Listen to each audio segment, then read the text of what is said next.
Welcome to the final part of Monster Hunter Generations Ultimate, Prowler only.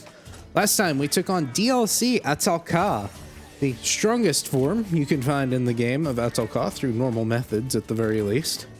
And this time we actually have 3 quests we're going to be taking on as our little finale here. Third one's a bit odd, but I'm sure it'll make sense. First quest and the second quest, the primary focus of today, is Monster Hunter Channel 1 and Monster Hunter Channel 2. If you have a keen eye, you may have observed that these are all hyper flagships, except of course Valstrax, being an Elder Dragon, is not a hyper monster. Can't be.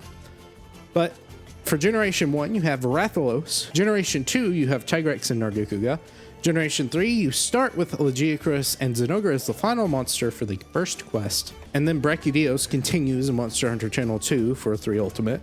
And then Generation 4, you have the final 4, with Gormagala, Seregios, Glavenus being the head of the Fated 4, and then finally Valstrax. Now, if you know anything about the series history, there are actually 2 monsters, if you don't count the Fated 4 or the Fated 3. There are 2 monsters missing here. The first one is a subspecies, Rathalos, which is the flagship of Monster Hunter G and would be in the Gen 1 category. There are no subspecies in Generations or Generations Ultimate, so it cannot be here, even if we wanted it to be. The next monster, and I understand why they didn't necessarily include it, but you can fight it, is the flagship of Monster Hunter DOS, that being Kushala Daora. Now, there is a 5 monster limit in the older games, or at the very least in GU. I don't know if it's any lesser. I don't think it is, but it may be like 3 in the first few generations. But in this game, at the very least, you're limited to 5 per quest. So not only would that add the total to 11, but it may have been weird from their perspective to put an Elder Dragon right in between normal monsters. But I think it was perfectly understandable for them to do that, but they had another reason that was probably more important to not adding it. With that being said, we will be fighting Kushala Daora, and it will be the first monster we're actually taking on. I know it's a bit odd to take on the 2nd gen flagship first, but that's just kind of how we have to do it. And this is a collab quest, so it's even weirder. But The Legend of Zelda Courage has us slaying a Kushala Daora in the Frozen Seaway. Have the Hellblade armor equipped because it has high dragon resistance as well as the highest raw resistance you can find. And the Fatalicide is equipped as well. Have the quest and we'll go ahead and head on out. Alright, our good old pal Kushala Daora. I'm going to actually try to do some element spam here. Kushala is fairly weak to dragon across his whole entire body, and his hit zones aren't the worst. You have the wings and I believe the chest, which are the bounceable spots. I don't even think the chest is actually bounceable. It may be though, but for certain the wings are. So you don't want to be hitting those with anything that has no mind's eye or just has high sharpness. In fact, I don't even know if purple doesn't bounce on it. It may. So generally here though, I'm not going to focus too hard on raw. Yes, if his face is in front of me and it's easy to aim for, or his legs also, I will aim for that. And of course I'll be trying to charge when the time is, or when it's advantageous, if I can find my words. Charging is always just kind of a situational thing. If the monster's far enough away, then of course you want to charge to actually hit things. And if it's only like enough of an opening for 1 uncharged boomerang or 1 charged boomerang, then of course you're going to be getting extra damage there, but that's kind of something you have to get a feel for. And Kushala is kind of a weird monster with a weird tempo for its fight. It's definitely abnormal from what you may be used to, and especially with me, as many times as I've fought Lao Shenlong recently, being a monster that doesn't really fight back at all in the slightest, other than like attacking the sides of the mountain. It's not even attacking you. Like the worst thing Lao can do to you is when you flinch him and his stomach drops on you. That's the scariest thing because it kind of happens either after an attack or in the middle of an attack, and you can't really react too easily to it. You can react to it, but it's not always fun when it happens. However, here, yes, the monster is active. It is aware of you. It is actively trying to take you out. So you can't just spam the A button and hit the easiest to reach good hit zone. You do have to work a little bit more for it. However, it is a good idea to not play this like a button masher, because Some monsters you can get away with that, like Lash and Lung, but even, you know, regular monsters, you can get away with that and just dodge into their attacks. However, not particularly for this one, and a lot of the other ones we'll be seeing today are similar in that regard. You do want to factor in the weight of your animations and the time they take to get out. I would recommend playing this less like Dual Blades, which they even still have their own commitment, but less like Dual Blades and more like Sword and Shield, where you're waiting for an opening, you're getting in, doing a couple of hits, and then getting out, and then waiting for them to do something. I know that's like the general Monster Hunter strategy, but this is not a monster where you can be super duper duper aggressive, because he's got a lot of AoE. It's Kushala. He's very infamous for it. A lot of AoE. A lot of his tornadoes are not homing, but they are kind of odd. Since they're wind attacks, you can't really tell where the exact hitbox ends. So it's kind of, how did I get hit by that? Or something like that. Of course, you also have the wind barrier when it's up close. Thankfully, we don't have to deal with that, but it is something we do have to be careful about, especially if he tries to tackle you or something like that. In the air, especially, if you get hit by that, you'll be knocked around, and getting hit by it's bad because he's fairly fast here and can fairly easily combo into you. This is the highest damaging Kushala Daora, however, this is not the Kushala Daora with the highest amount of health. The regular G4 monsters, or G4 Kushalas specifically, actually have higher health than the event version, but the event version has higher damage to make up for it. I'm not sure about the defense values. It may have higher defense. But mainly its attack is pretty high. It has a 9 times multiplier. It's going to be doing a lot with its wind attacks, specifically. But even its body, especially if you don't have any dragon resistance, is going to deal a lot of damage, because a lot of his tack, at the very least his tackle does. I don't know if his claw swipes do, but they do deal, the tackles deal dragon element. So you'll be taking a lot more there if you have low dragon element. That is why, or one of the reasons why I actually switched to Hellblade, but I will be using it for the other quests as well. You saw the little knockdown into the combo there. Combos aren't specifically programmed. It's just that he attacks quick enough to where he will hit you. So do try to stay away from that. The tornadoes, again, are particularly annoying. I've had moments where I've knocked him out of the air, and then the tornado has just waddled its way over to where he's laying and taken an acorn from me, because I wasn't really counting on that. So do keep an eye on where they're at. It's not the hardest thing in the world. Actually get a knockdown already. The practice hunts were about 12. 12 was the fastest, and that was the time, you know, I actually had the tempo down and the focus was actually there, and it was pretty good. 12 to 13 was that hunt, and then 15 to 20 for a unpracticed regular hunt. I would say expect that. Again, just be vigilant and consistent, but not overly aggressive, and you should be getting good times with them, because the element is doing a lot of work here, and it's better to be dealing damage that's maybe less damage than getting whacked around a lot and losing all your acorns, because that's just going to lose you time anyways. He is somewhat annoying as well. Again, just annoying, but it is annoying that he's one of those monsters that sometimes just gets in the habit of running away from you and like running to the side of the zone or jumping back, things like that. Another monster, as an example, would be Silverwind. He's not as aggressive as getting away from you as Silverwind is, because that's kind of baked into his whole moveset. But, and then that hit me. Again, it's kind of hard to tell where that ends and where it doesn't. I've completely lost my train of thought. That's fine. He's leaving anyways. I can maybe find it whenever I find him again. I did remember what I was talking about. His running away like that. Yes, you do want to close distance when he's super far away. It's a bit of a gamble, though. He does have that quick tackle that just does kind of come out of nowhere like that. Yes, he did a head turn beforehand, but he can actually combo it out of some of those breath attacks in the air. And just regularly, he can bullet from neutral. So, you know, it's not the safest thing to run straight towards him. Try to take a side path or something like that. We get a knockdown, which is good. You're actually going to be getting quite a few knockdowns here. Again, I think that's really the dragon element doing a lot of work. You wouldn't expect an Elder Dragon to just kind of topple all the time like that, but he does have quite a few topples, and that may just be because his legs are fairly good at zones, and when he's in the air, you're going to be hitting the wings a lot as well. But do, again, try to close distance when you can, but do weigh the cost of whether or not it may just be better to charge with Boomerang and hope he runs into it. You get the feel for it. That's just kind of what it is. It's one of those experience fights. And thankfully, since you're not really having to deal with the wind barrier too often, and if your cat's poison him, then that's going to get weakened as well. And once he gets down to, I believe it's in this game, 40%, then you're allowed to break the horns.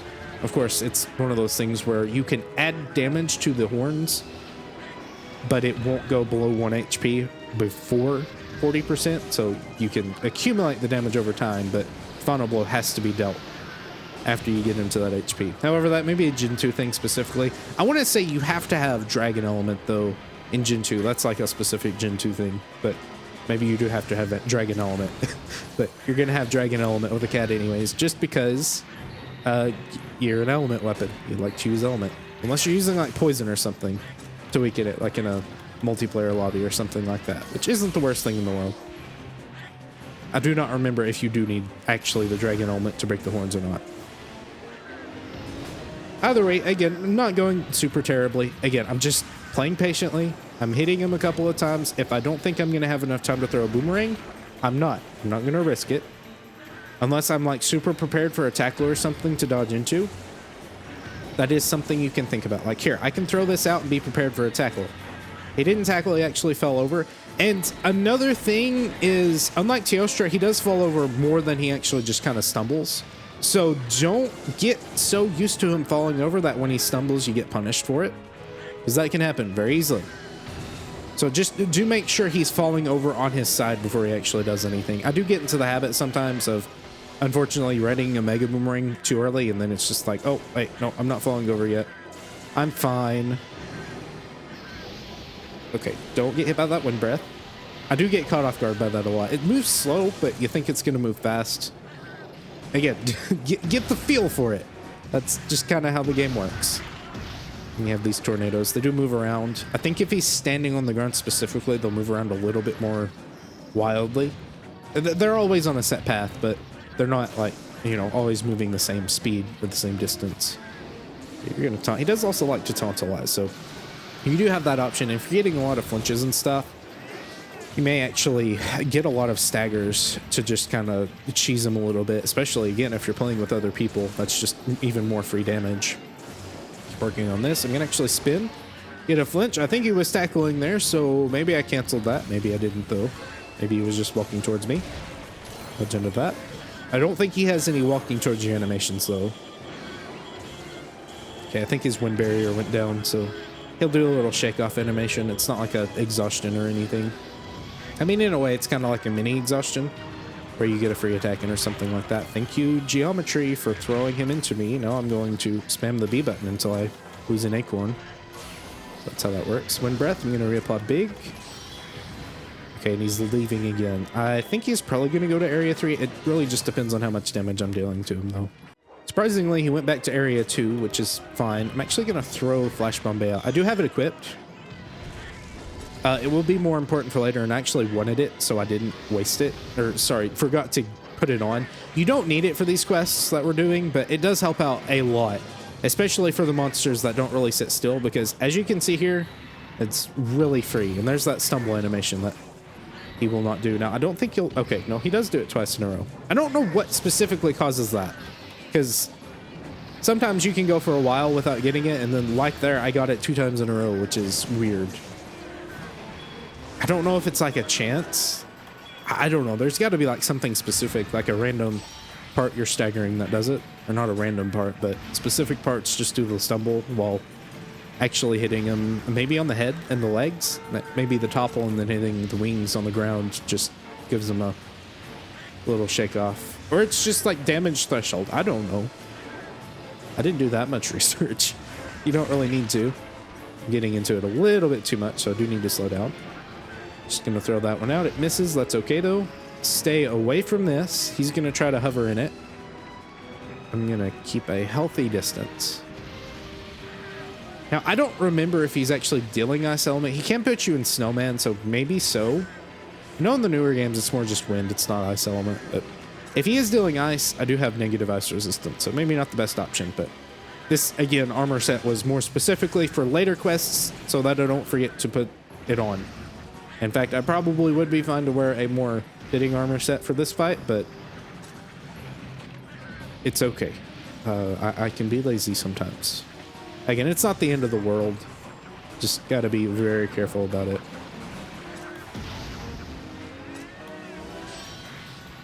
Alright, you're gonna swoop around, you're gonna tackle. I'm just gonna wait for that to come out and then hit him a couple of times here. Jump around, I'm gonna charge this, hit the face. If he tackles me, I'm gonna dodge into it. Again, just prepare for that eventuality. Doing this again, 2 out, dodge to the left. He's really favoring the tackles right now, so I'm just gonna keep assuming it. Especially the side hop into a tackle. He can do a tail slam, which he does right here. It's not really super precise either, it just kind of happens. I mean, obviously it's precise in the fact that it always hits the same spot every time, but kind of goes off to the side and forward. Not really, you know, right where the tail's sitting, which I guess makes sense because he's off the ground, so the tail's actually shorter than what it looks like. It's not like he's waving in the air or anything. He's gonna growl at me here, but I have earplugs. You can actually lunge here. Just hit the feet, that's okay. Actually may need to use this here. I may be too far away right now. Don't hit me, don't hit me. All right, we're good. Got the knockdown. Even if he gets up, as long as he doesn't just like stare at me or something. I think he's looking at me. No, not quite. All right, there's the horn break. So I think we can assume that he's at the very least at 40% right now, which is pretty okay. Again, not the best time, but anytime I try to talk and actually play the game, I'm going to play worse, much worse. Throw one out here, wait for the tackle. Just doing a wind breath. It's not a big one, so it's not going to reach me off to the side. That is something you also just want to be careful about as well, making sure the wind breath isn't going to be big enough. I don't know if breaking the horns also like makes the size of the attack smaller. Maybe like the super big ones. I don't know though. It's not something I've really paid too much attention to, so I'm not going to figure it out here probably either. He's not using his big tornadoes though. Well, there it goes. That looks about the same size. That may be a world thing where breaking horns actually lowers that. What you doing here? Swooping? You gonna tackle? No tackle, just a winded press. Wind attack. Keep going here. Got another flinch, which let me just kind of keep attacking him there. I'm gonna throw these out. Hopefully you tackle here. No. Again, he can just kind of back off and then use a ranged attack, which does waste some time. Go for the tail there. Go for the face here. The side. Thankfully, it's not like Rathalos, where even if you dodge out of the way, his wings and just kind of his body will hit you, like his toes. I think it's the feet that hit you if it's Rathalos. So you'll miss the head hitbox, not activate your adept dodge, and then you'll be in end lag for the feet to kick you, and then you take damage. And you're like, well, that just kind of was worthless for me dodging off to the side. It is a lot safer often if you do have a def just to dodge into it, but I do like to try to position out of things. I think you probably would notice that if you've watched me very much. Again, ideally you're not like adapting every single thing, because the damage you get from the bombs isn't really anything, not really worth writing home about, or not really writing about anyways, at all, in any sense, because it's probably like 15 damage or something like that. I might say, well, Prowler's still low damage, so it's good, right? Not really. I'd rather not waste all of that time doing the dodge shenanigans when I could just position out of the way of it and keep attacking, especially if I'm right off to the side and I can hit a good hit zone, right? Okay, I'm gonna ready this here. Probably, he's facing a weird direction, so maybe a bit tougher to get a flash bomb bay off there, but okay, I guess we got him down pretty quickly from 40%, but yeah, about, what, 17 minutes, I think? Sounds about right. Not too terrible. So that is our first monster. I'll go ahead and carve him up and I'll meet you back at base. All right, back to the hub. I have swapped to the Fatalis rod. And now we can actually get to the real meat and potatoes of our goals today. And our first quest is what we went over earlier, Monster Hunter Channel 1. Has us hunting all of these hyper large monsters in the arena. 50-minute time limit, doesn't change. So we do have to deal pretty quickly with these monsters, and that's what the Flash Bomb Bay is for, hopefully to help us get done. Either way, I've taken the quest, and we're going to go ahead and head on out. Alright. No items you can really grab, as far as I'm aware. Well, there's some ballast ammo, so actually not terrible. I haven't grabbed that at all. Ballast ammo is interesting. I can actually talk about this from the Lao Shen Lung perspective. The damage you get from them is 120 apiece, and it's the same on any body part, unless you eat for like, you know, Bombardier or something like that, but we have not. So it will out damage you in the situation where you have infinite of them. However, obviously you can't carry infinite of them.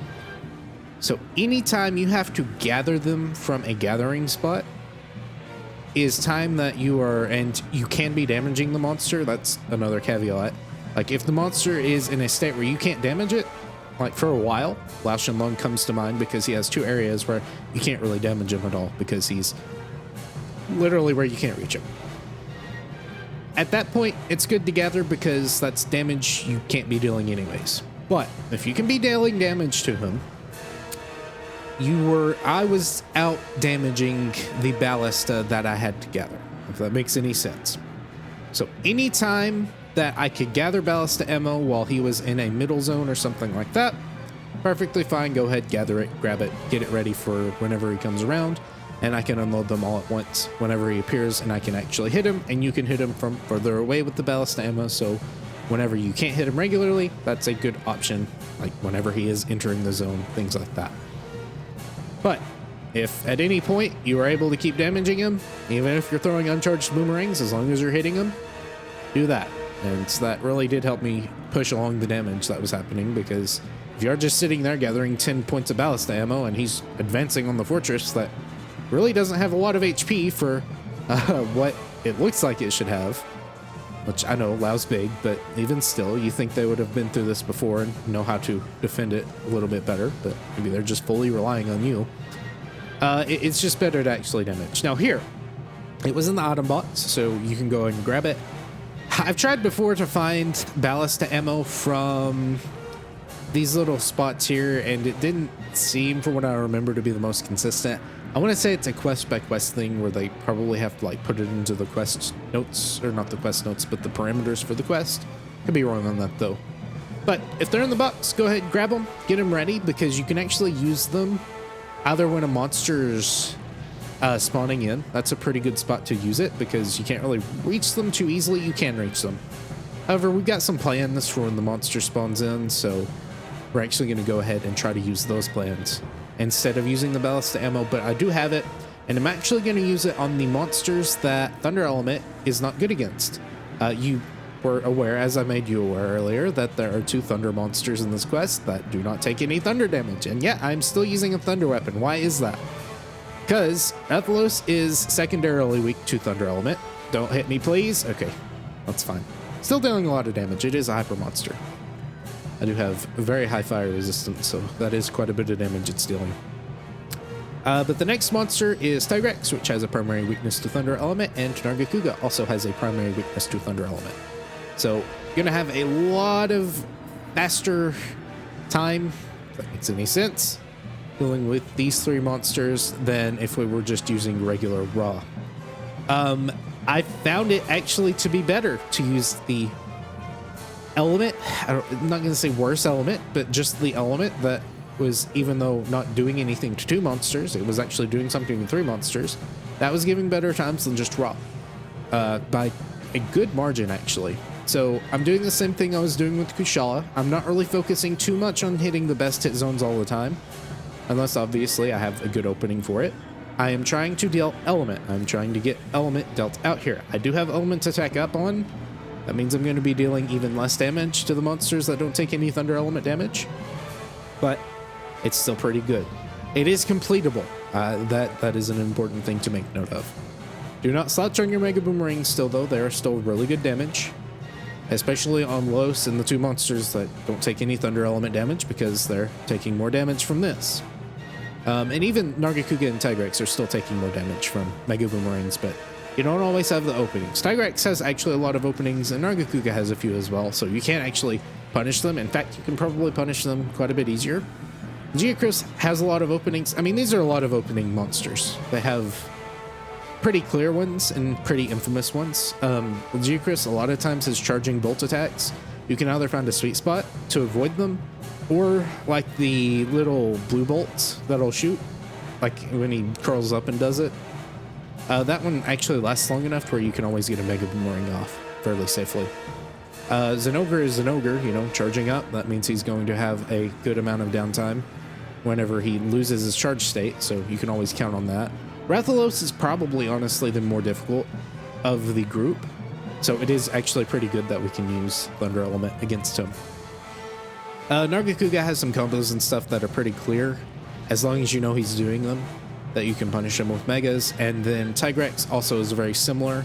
Some of the attacks always end with either a double bite taunt or some just random attacks he does also just kind of end with that. Again, I've never really gotten down the science of what causes it to do that always. Like the double jump is always something you know he's going to do the double bite afters, but sometimes he'll just do what looks like a regular combo. I don't know if there's like a combo counter or something. I don't think so because it seems inconsistent, but it may just be missing that secret sauce to know what specifically he's doing and what kind of counter it's adding to. Now, since we do have Flash Bombay, this is actually a chance for us to take advantage of those. Even if this misses and he lands, it's okay. I did get hit by the bomb, but that's all right as well. You do just want to avoid getting enraged because that does waste time that the monster is on the ground. You're spinning. That's really good for me, actually. Get a break on, I assume, the other wing, which isn't the best thing in the world, but he's going to go into the air. Or not. Okay, we're going to flinch him again. That's fine. Back into the air again. Throw a couple of these out just for his wings to hit. And thankfully, since his wings are weak to Thunder Element, whenever he's just kind of flying around, they're all over the place, so they're fairly easy to hit. So just kind of throwing them out and shotgunning them works fairly well. Don't really have to worry too much about getting super specific with the hit zones. Again, that's why it is very nice to just be able to use it as an element weapon, kind of like elemental light bowgun or something like that. Specifically in the world, I don't think it's as well. I mean, I guess kind of. So you don't have too many piercing elements. They are a thing in this game at the very least. They may be a thing in the older games as well. I think they are in 4. It's Gen 4, so maybe. But they're not like as used. I think if they're like your internal ammo, of course you're going to use them because they're free, but a lot of times you're just using regular ammo, elemental wise at the very least. However, in World, all of your elemental ammo was actually piercing. It wasn't like denoted or anything either. It was just there. So when you knock a monster out, they always have this little spalling animation. I hope you would know that across 130 something parts. But the hyper spot actually stays on the monster as they're dying. So try to attack that spot and get as much gauge as you can. Now, if you do bring in Go Fat Win for a safer hunt, you will want to use this about halfway-ish, maybe a little bit later, into the monster's death. That way you will have Go Fat Win active when the next monster spawns, so you can have some cheaper Mega Boomerangs. As long as you use 3 Mega Boomerangs, you'll come out on top there. So try to use 3 at the very least. And your strategy is going to be trying to knock the monster into Enrage so that you have even more openings. It's not always going to happen. It really depends on the hit zones, how much health the monster has, all that fun stuff. But the more you do a quest, and I know you probably don't want to do this quest over and over again. It's more of a trophy quest, I guess, than anything. But the more you do it, the more you get used to it.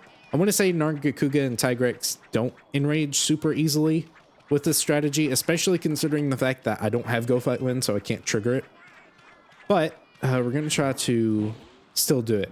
As soon as the monster despawns, you get one ready. Again, actually preferably a little bit earlier. If you're timing it, that's even better. That way you know the exact amount of time you have to be able to actually hit him. Now you see, I've thrown 3 out there. Was it 3 or 4? I don't remember. 2. I think it was 3, but it may have only been 2. Either way, he didn't trigger Enrage, but other monsters are going to trigger Enrage once you do that. Zinogre won't, because Zinogre's special in his Enrages. Very least from what I remember, but he won't super easily. However, you can still get some good damage off. Again, it's really depending on the monster, what its behaviors are, and whether or not you can get them all out. Because some get really mad really easily, and you would think Tigrex is one, but not really. I think he's probably fixing to be enraged though. For some of them, you can get a good 10% off of their health with that opening gambit. So there he goes. He's actually mad now. So it is really good to actually get out, because leveraging as many Mega Boomerangs as possible is going to help you at the very least clear the quest, if not get an even better time on it. I'm gonna throw one here. This is another one of those similar to Kushala quests or monsters where you do want to give the monster the respect it deserves. That way you don't get walloped. He does actually really like to use his boulder tosses, so don't stand off to either side and expect it, you know, to be completely safe. You can do them from both sides. A lot of times, though, it's usually just from your left, so it's probably better off to stand off to the right, but you saw he did it from the right there, so it's not always 100%. And that probably is just kind of, I'm doing it on the left side today, but tomorrow I'm going to do it on the right side. That didn't hit me at all, surprisingly. Legs are an okay hit zone. As you can see from the screen shake, they're actually fairly fine. So pretty much any side you attack him from, you're going to have a good pick of decent hit zones. And especially with using, you know, elemental spam thunder element, you don't really have to worry too much about it. You can just kind of blindly spam attacks there. There's the double bite attack, or the taunt. It's just his taunt. So anytime you know, or I think as soon as you see that going off, you should be fine to at the very least get one. Now, if you know it's fixing to happen, like with the double jump, you should be able to get two off fairly safely. There's a bite. I'm gonna throw a couple here. Dodge to the left. If you want to be really aggressive with them, you can actually get quite a few head turns off. You do just have to make sure your timings are correct and you have the correct pacing with his attacks. Because, you know, one wrong move and you're gonna take a lot of damage and be knocked on your butt, and you can't really do too much about that. And you're losing damage because you're not dealing damage. Nice flinch there, actually. I'm surprised it did flinch. As per usual, I will say that the lunge does have a pretty good motion value, so using it before you actually get your boomerangs up is an option. Just try not to run out of run out of juice before the next monster. Like, that is a pretty good thing you can leave 2 for, at the very least, for a piercing boomerang. I'm very glad that didn't hit me for the next monster. That way you can get up to your buffs and not have to worry about playing around with not having any buffs. But if you're having to heal a lot, that is an important thing to make note of. And of course, if you really are aggressive with it, you'll get mounts as well.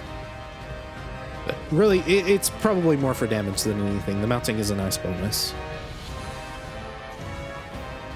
Bounce back, throw one here, dodge to the right is actually enraging.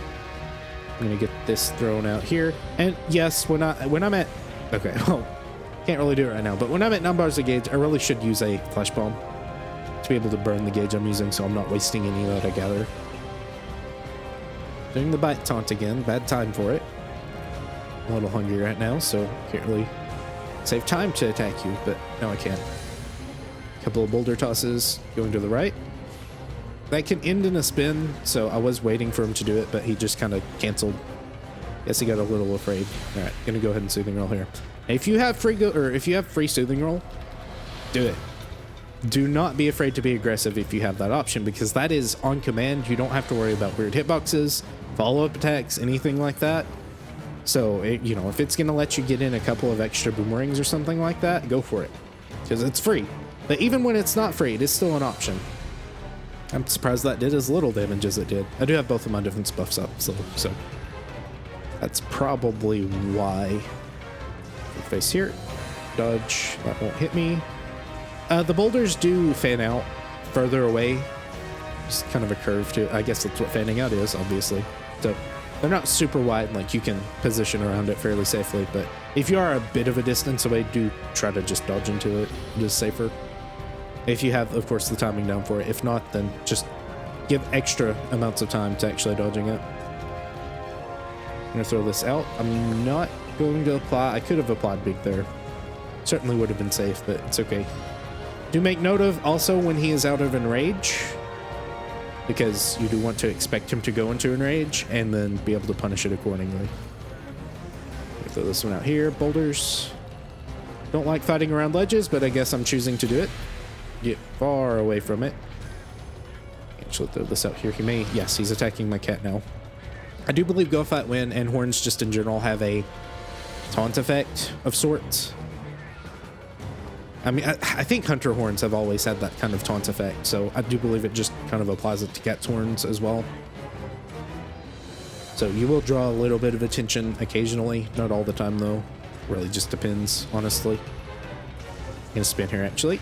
As he runs into me, you're gonna enraged roar. Bit of a bad time for it, but it's okay.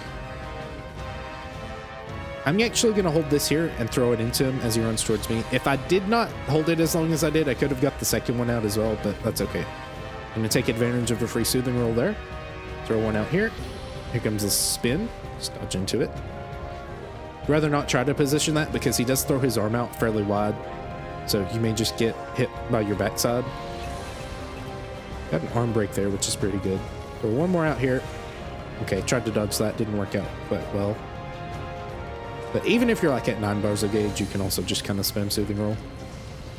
Really just depends on how safe you feel against the monster. Like here, I'm going to go ahead and do it since I need help anyways. And both of my cats are now down, so they're not going to heal me for a bit. Soothing roll again. Just don't get too used to it. You do want to still be fairly disciplined in actually trying to dodge attacks. He's out. Is he going to tackle me? Dodge into it. Stay out of the way there. Go 2. Doing the short taunt, so I'm just going to get that, or use that to get free damage off. Get the second leg break. Still just kind of shooting boulders forward. I'm not quite sure why. You're not hitting anyone. Okay. And there we go. Again, fairly quick for all things considered. It is a G-rank hyper monster, but they're not too terrible once you get used to them. But that's part of the battle, isn't it? I didn't attack him as he was going down, but I'm almost at 9 bars of gauge anyways, so I will see you when Mr. Nargacuga spawns in the center of the ring. Alright, Tigrex is despawning. Gonna get this ready early. It's gonna hit him. Again, ideally, you're getting that hovering on the backside and coming back around as the monster lands. This is another one that's kind of hard to get to enrage, as you saw there. Sometimes you can, again, depending on how fast you get the first one out, you can actually get the third one out, but I'm not really too super worried about it. Again, these are the monsters where I'm actually dealing the more damage, so I don't have to work too hard for it. You're gonna taunt, ain't you? Yep. Anytime he does the pounce, that is a taunt, and he'll most certainly always do it after 2 side hops into a pounce. That's just kind of how it happens. Okay, I'm gonna take damage here. I need to slow down. I need to speed up and keep up with him and what he's doing. I think he's doing it again, aren't you? Yep.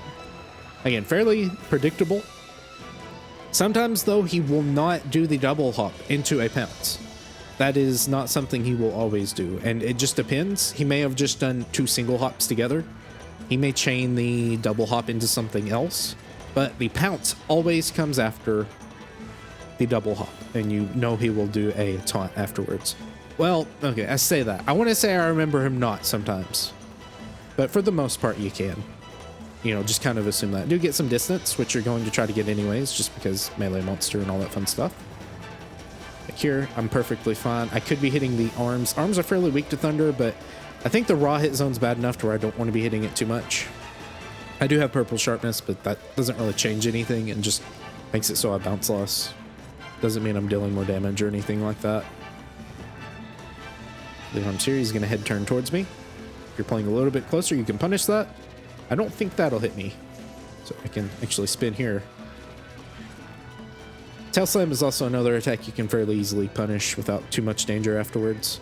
He will turn, he will sometimes jump, especially if he's looking straight at you. Like if he did it to someone else on the other side of him, he can actually pull out an attack quickly there. But the worst thing that's going to happen there is just that you're going to miss a Mega Boomerang, and not that you should be hit unless you'll just like stand there and take it, but that kind of applies to other things as well. Into that, swipe out, throw 1 here. Okay. He's doing his multi-combo here. Nope, just 1. He does also just kind of do a random taunt afterwards sometimes. That one you can't really rely on too much, so just use it for free damage. Ah, he's enraging. I don't know why I did that. I'm being greedy. Come on, get it out. Just get it out. I'd rather trade than miss it entirely. Oh well, it's okay. Again. Fine. Just gonna punish it here once more. Good face break. Face breaks pretty easily, just because of the nature of what weapon you're using. Or just really in general, it breaks pretty easily. Again, they have reduced health. It's around, I think 5 is maybe the lowest, but I think most of them have like 6,000 to 7,000. A couple of them have 8,000, and Zinogre actually has 10. But it's a Zinogre, so you can actually punish him pretty easily a lot of the time, so that health just kind of melts away. And obviously Velstrike's going to have a good amount of HP. I think it is 11,000. It is kind of fitting. It's the final monster and all that fun stuff. All right.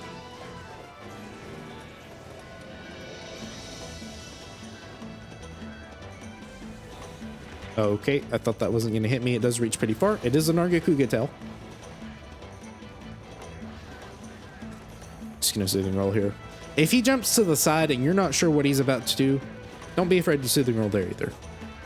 Again, it takes a lot of experience to know specifically what he's going to do and what he can do. I think that's the more important thing. Know what he can do, and don't try to predict everything. Just predict the safest option for you. Okay, that sounds a little weird. If you're going to predict the safest option for you, you would predict him doing a taunt. No, predict the most dangerous option and want the safest thing to do there, and the thing that covers all of your bases, or as many bases as possible. Ideally, you're covering all of your bases. You know, if it's at that point where one thing you do may leave you open to one thing, they just kind of disengage at that point and think. Spin around. He's doing his little tail shot here. Keep going for the face.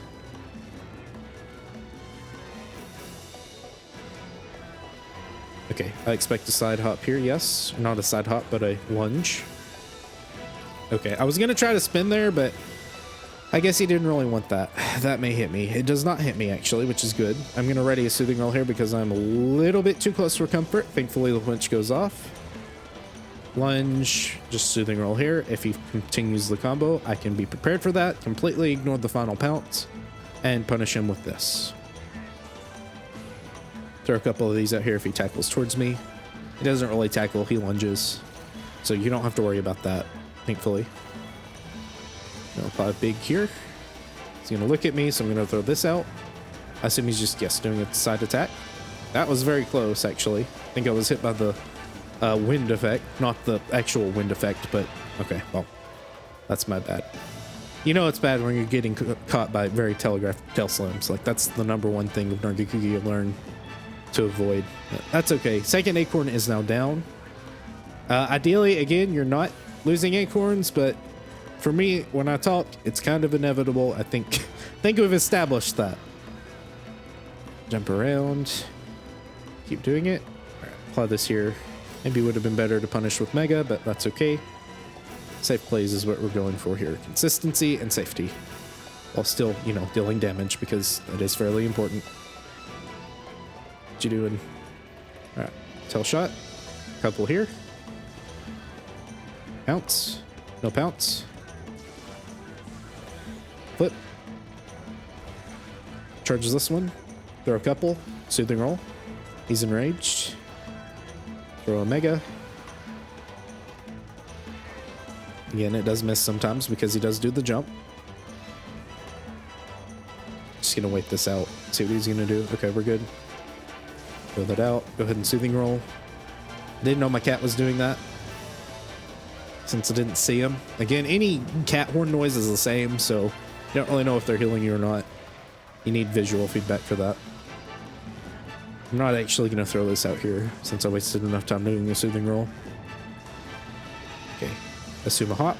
No hop happened because he flinched. Spin here.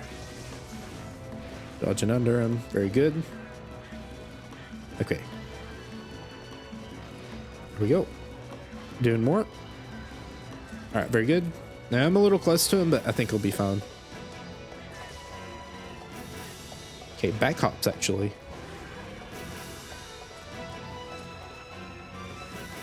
Just gonna throw these out here. Again, they're still dealing fine elemental damage. Your big boomerangs do not boost the elemental motion value, just the raw. So until I find a super safe point, I'm gonna keep just kind of throwing these out. Good flinch, perfectly safe option. Hop into lunge, no lunge. Spin here. Nice. Try to get around him. Soothing roll, just to play it safe. Swipe. Couple here. He enrages once more. Get a flinch. I'm glad that second boomerang hit him. I wasn't sure if it would. Alright, tail slams come out so I can actually punish those quite nicely. Go for the back leg. Since it's a little weaker, slow blocks all of those. No! Okay, we're good. We're good. Slash into the back leg, try to get some gauge from it because I am a little low, but that's fine. Since I don't really know what their health is, I can't really save the gauge till the end unless I know for sure they're like towards the end, which you can kind of infer that just has some game sense you have to get used to. But now we are out of our regular monsters, and since I'm low on gauge, I'm going to go ahead and actually use the ballista ammo for Legiacris when he spawns in. Alright, so Nargacuga is despawning. If you do go ahead and use Mega Boomerangs, do note that Legiacris does spawn a little bit further away. So you're not just going to be completely free. I'm very surprised you're not immediately growling at me. I guess it doesn't immediately aggro him to you. That's fairly interesting. But that's a good amount of damage you get off there. Say fairly close to 1,000 at the very least. Not going to be quite there. A 600 with 20 times 2, or sorry, 20 times 6. So I guess 120 damage extra. So 720. But that's still pretty decent damage at the very least. I probably did that math wrong, but that's okay. All right, so now it may be better to actually incorporate charging and stuff. I need to get my bearings and remember all of the openings that I can actually punish quite well that I said I could punish earlier. Like this one. He's using it a lot, which is good. But he'll do the shock and then he just kind of recoils for a very long time. So even if he does the head turn towards you, you should be safe. Going for the chest here. Face is still a fine hit zone to go for. Now, when he is, I believe, enraged. Is it? No, it's not enraged. When his back is charged hyperly, I'm going to find many, many, many interesting ways to say something is afflicted with hyper. His little regular zappy bolts that he uses are just larger. I don't think the purple pulses get smaller when his mouth is not charged. Could be wrong on that though. You would think the amount of times I fought this monster, especially in this particular quest, I would remember these things, but I don't remember specific details.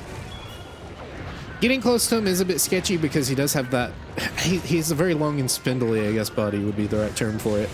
So do be careful. It's going to make a lightning line. Purple pulses are also the most dangerous attacks that he has.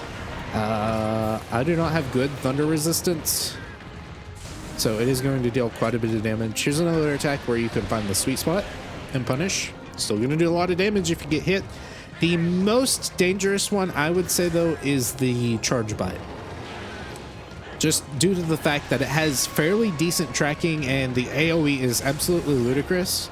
And the damage is also just absolutely ludicrous. Like, it's one-shotting you a lot of the time.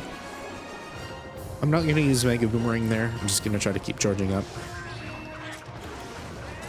Just kind of staring. Okay, throw this out here.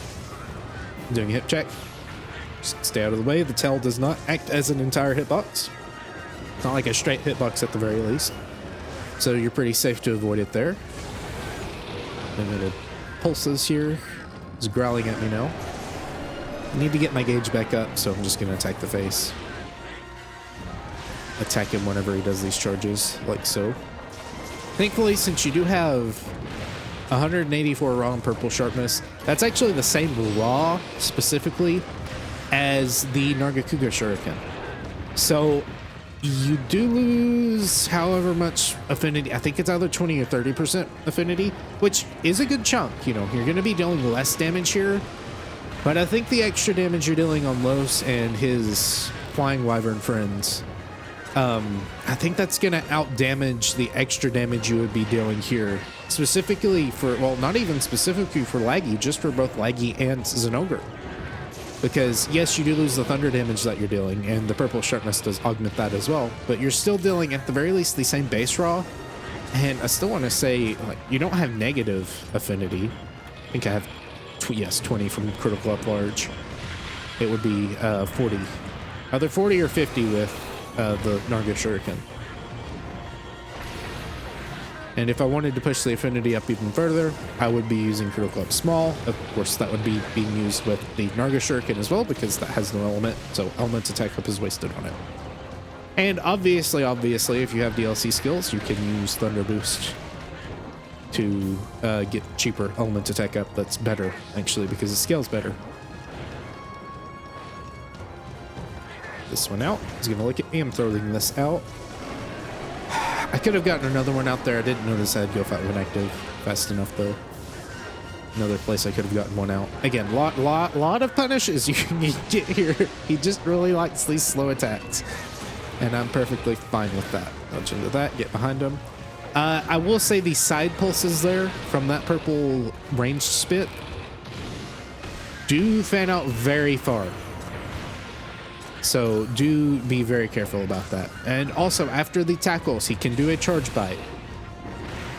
So do be careful about that as well. I'm not sure what the most consistent way of positioning that attack is. Okay, well, that's going to hit me. Good job, me. And we're going to enrage. That's also great. Tuning some more. Get behind this. I'm not sure what the best way of positioning it is. He can still hit you up close because it's just that large. And even running away, you may not get out of the way in time. You may be able to block it, but it may require guard up. I'm not sure. Charge these here. Reapply piercing. Dodge to the left some more. He's backing up right now into a tackle. I assume you're going to charge. Yes. Charge bite. Very good. Throw one out here. Wait, see what he does. He's just tip checking. Punish. All right, big charge. Punish here. Thankfully, a lot of his attacks you can just punish regularly fairly nicely as well. So even if you don't have enough gauge for it, you're still going to get more damage off if you make none of those. All right. 2 balls into a regular. I'm going to soothing all this so we don't have to worry about timing it. Behind him here. That won't hit me, thankfully. Wasn't sure. Tackle into a charge bite. 1, 2. Pretty much as soon as he moves, I think you're good to dodge. I don't think you'll run the risk of timing out on your iframes. Obviously, if you're using Adept. If you are using regular cats, don't do that. It'd probably be way too late, or way too early. The attack would come out way too late. Let's do this attack again. This is another awkward spot to try to throw the Mega Boomerang because it's just a slope and it doesn't interact with slopes too well. Like, even that slope's acting as a guard, which is annoying. But you can deal with it. That's why you keep them away from ledges. So you don't have to deal with them. Risk management, all that fun stuff. Alright, bolt. Okay, not great. Pulse, just gonna heal this off. Get rid of the Thunderblight as well, that way I don't get stunned at a bad point. I think I'm gonna throw a couple of these out. Maybe that one will hit me. Not quite. Next one would though.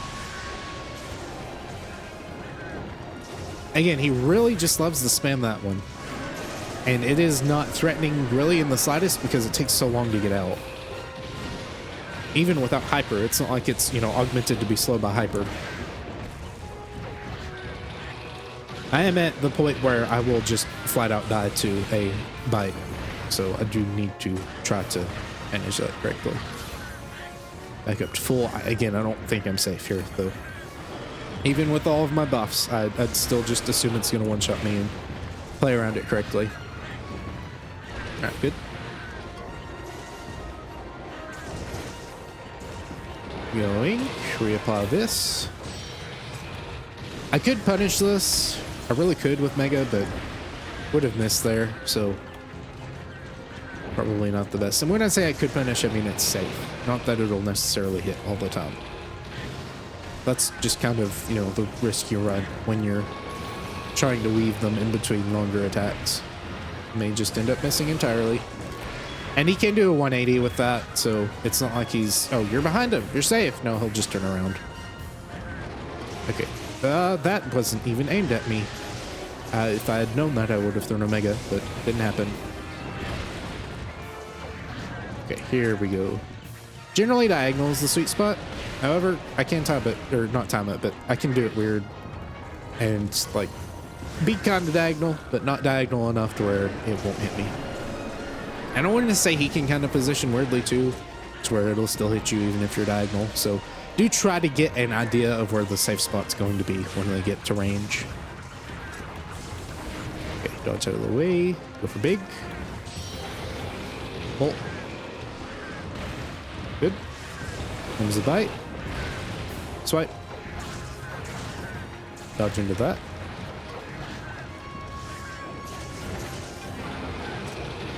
Hopefully he goes down pretty soon because we are starting to run out of time. Again, I'm going to be a little bit behind regular just because talking, I guess, is that much of a drain. There he goes.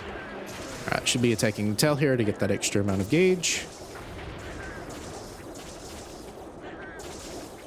All right, very good. Okay, so now Zinogre actually spawns kind of in this little divot over here on the ledge. So I will meet you when he spawns in.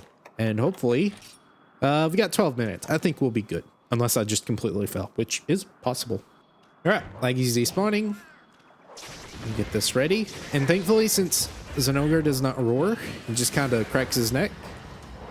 Actually fairly free to get some stuff out. Now, don't go for the 4 there because he will attack, but you're not too much in danger, and he may just also combo like this, and your cats may use Go Fight Win, so you save your gauge. Of course, you probably have Go Fight Win active if you bring it yourself, so it's not really a bonus, but here it's a bonus for me. Taking some damage, it's okay. I've got Go Fight Win, so I can heal back to full. Go slam. I think the biggest thing that hurts you here is the despawn, but you gotta account for that. The despawn timers. You gotta wait for it. Gotta hope that your damage that you're dealing, you know, you don't actually get 50 minutes. You get, I think it's a little over a minute, like maybe a minute and 10 seconds, but we'll say a minute just to keep it even. And 45 minutes is the actual time you actually have to deal with these monsters. And it's not like they're spawning together and damaging each other either. So that's another thing. Swoop. Try to curve that second one back around because I did miss the right one. Okay, that may hit. Yes, it does, unfortunately. All right, though, we're going to get back on our feet. We're going to get really angry. Port cage returned back to normal, which isn't great, and our cats are now down, but that's fine. He should be going into, yes, this. He may get charged here. Hopefully not. Hopefully this will flinch quick enough. Very good. Go for the face. Go for lunge. Go for the back legs here. Like, even with your raw, you're still dealing somewhat decent damage as long as you're being quick about it. Thankfully, again, the hit zones are emboldened. Not really emboldened. They're weakened by the hyper spots, so that does let you deal more damage on spots that would be worse. Doing it again. I'll take it. Now, I could flash him out of charging, but I don't really think that's going to be worth it. I think I'd rather just get the damage off, honestly. Though I guess, like, at the start, okay, flashing gives long enough time for him to be, like, confused.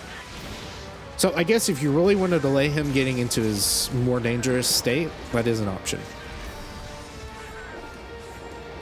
I'm not going to throw it here. I'm going to try to conserve. He's going to get charged up anyway, so I'm not going to try to break it. Maybe not. It's very close there. Apply this. Oh, no, that may knock me out. Not quite. I am at death's door, though. I probably have like 2 HP left. All right, throw 1 here. 2. Unfortunately, piercing ran out as well. All right, guys, I really don't need y'all to die. I need you to use really good horn. Get out of the way. Right, see what he does. He's not comboing. All right, keep going. Good flinch. 2 here. Wait and see. 1 into 2 into 3. Punish. That's not enough HP to get back. If I were in front of him, that would have been bad. I would have taken the damage. We know for sure he's not charging because he's already charged up, so don't get ready for anything.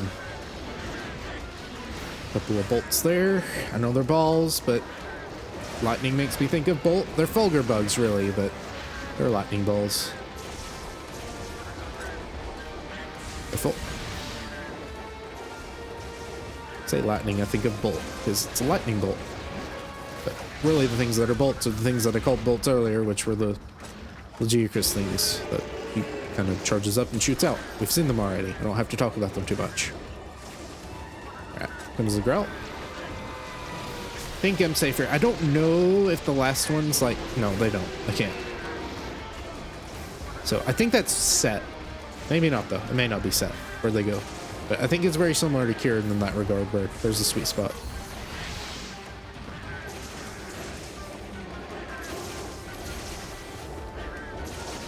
Up around, running forward. You can actually charge these two. He's gonna run right into them. That was the point. He's better charged. I guess he's dealing more damage and all that fun stuff, but he's just weaker, and it's better to be dealing more damage and just deal with him. Get good enough, so to speak, so that you know, can deal damage to him while he's weakened. That's gonna help you a lot more than him hitting you less hard, but also just not taking as much damage. We need all the damage we can get here, and if it takes a little bit more gumption of dodging things, then that's perfectly fine with me. Okay, this is a bit scary, so they're gonna just do it safely. And when I do that, that's just when I'm not sure about the timing of whether or not I can get out of the swipe animation quick enough. There is a sweet spot. It's just particularly scary in those big combos. Right, I'm gonna apply this. I think I'm fine. He may go for a lunge here. No lunge, just a tail slam. You be careful with both the tail slam and the hip checks because they will shoot bolts out. Okay, I'm good here. Good. It's not continuing to the third one, so we'll punish. Dodge. I think he's gonna enrage now, right? Yes. Gonna ready soothing roll in case I don't get out of this in time. He's doing that, knock him out of his charge, which is good. Now, if you're at full bars, I don't think it's bad for him to be uncharged because you have this option now. Just punish him for free. Thankfully, we're not down to 5 minutes quite yet. I'm sure it'll be soon. You saw how fast he actually charged up to his middle stage there. Doesn't have much longer. Probably on the next cycle he'll charge. I don't know really what affects that. Or if it's just kind of random.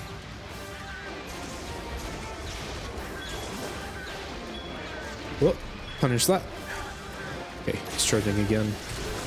Got a horn break. See, got a horn break. Didn't even flinch him because he's just going to get that charge off sometimes. I think there's like a certain point beyond where once he gets charged up enough, he won't flinch, but I'm not sure. Right, now we're down to 5 minutes. I will be eyeing up at the top to make sure there's no white flashing in that timer. That's when you know you're down to 1 minute. I think I'll be fine though. I hope I'll be fine at the very least.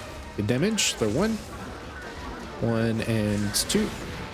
Okay, no, didn't hold that long enough. Okay, I'm not holding it long enough. That's bad. Throw these out here. I assume you're gonna close the distance. Yes, there's the hip check that shoots the lightning worms out. Here comes again. Okay, punish. Couple more. See what he does next. It's gonna slam. Yes. Keep going. Ooh, no, that's gonna hit. Oh, it didn't hit me. Thank you, Palico, for drawing his attention. That's gonna slam me though. Okay, we're fine. I was at full HP. I'm gonna get really mad, and my pure rage just kind of dispels any form of physical damage around the general area of my body. Only the body, not the teammates that would probably be like right next to you. They're not fine. You are fine. I don't know how it works. I don't think I'm supposed to question how it works. It's a game. Okay. Ah, didn't get to the ground quite quick enough. If you were on a slope, maybe. Get the tail cut. That's good. Punish here. Okay. This may actually be a good moment to launch one of these. Don't like jump over me or something like that, and I think we're good. Didn't work. That's bad. Okay. Oh, don't do the silly guard cancels. Look at me. Look at me. Here, doggy. Didn't work. Okay. I'm a bit panicked right now. Can't you tell? I just wasted all of my gauge. That's sad. I missed that too. It's okay. And yeah, the main thing I need to do here is just recover. Get back into the flow. Prowl. Don't like that the flinch happened there because it did make me lose out on damage.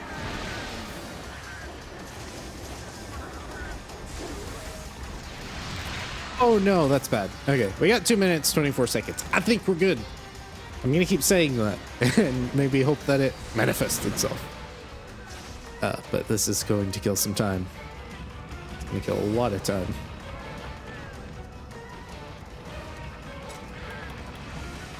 In here. All right, hopefully he notices me. Good, you're gonna growl.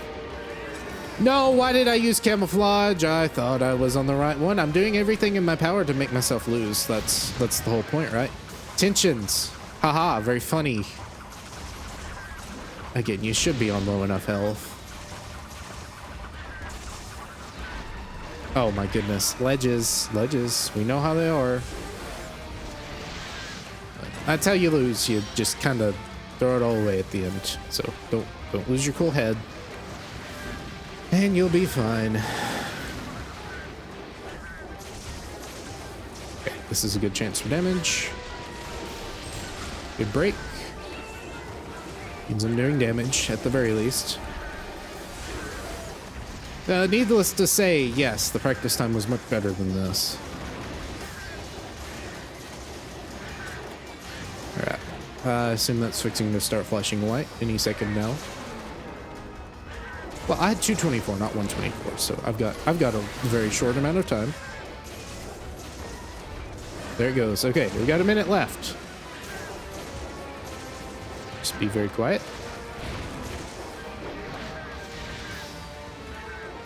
Lunge.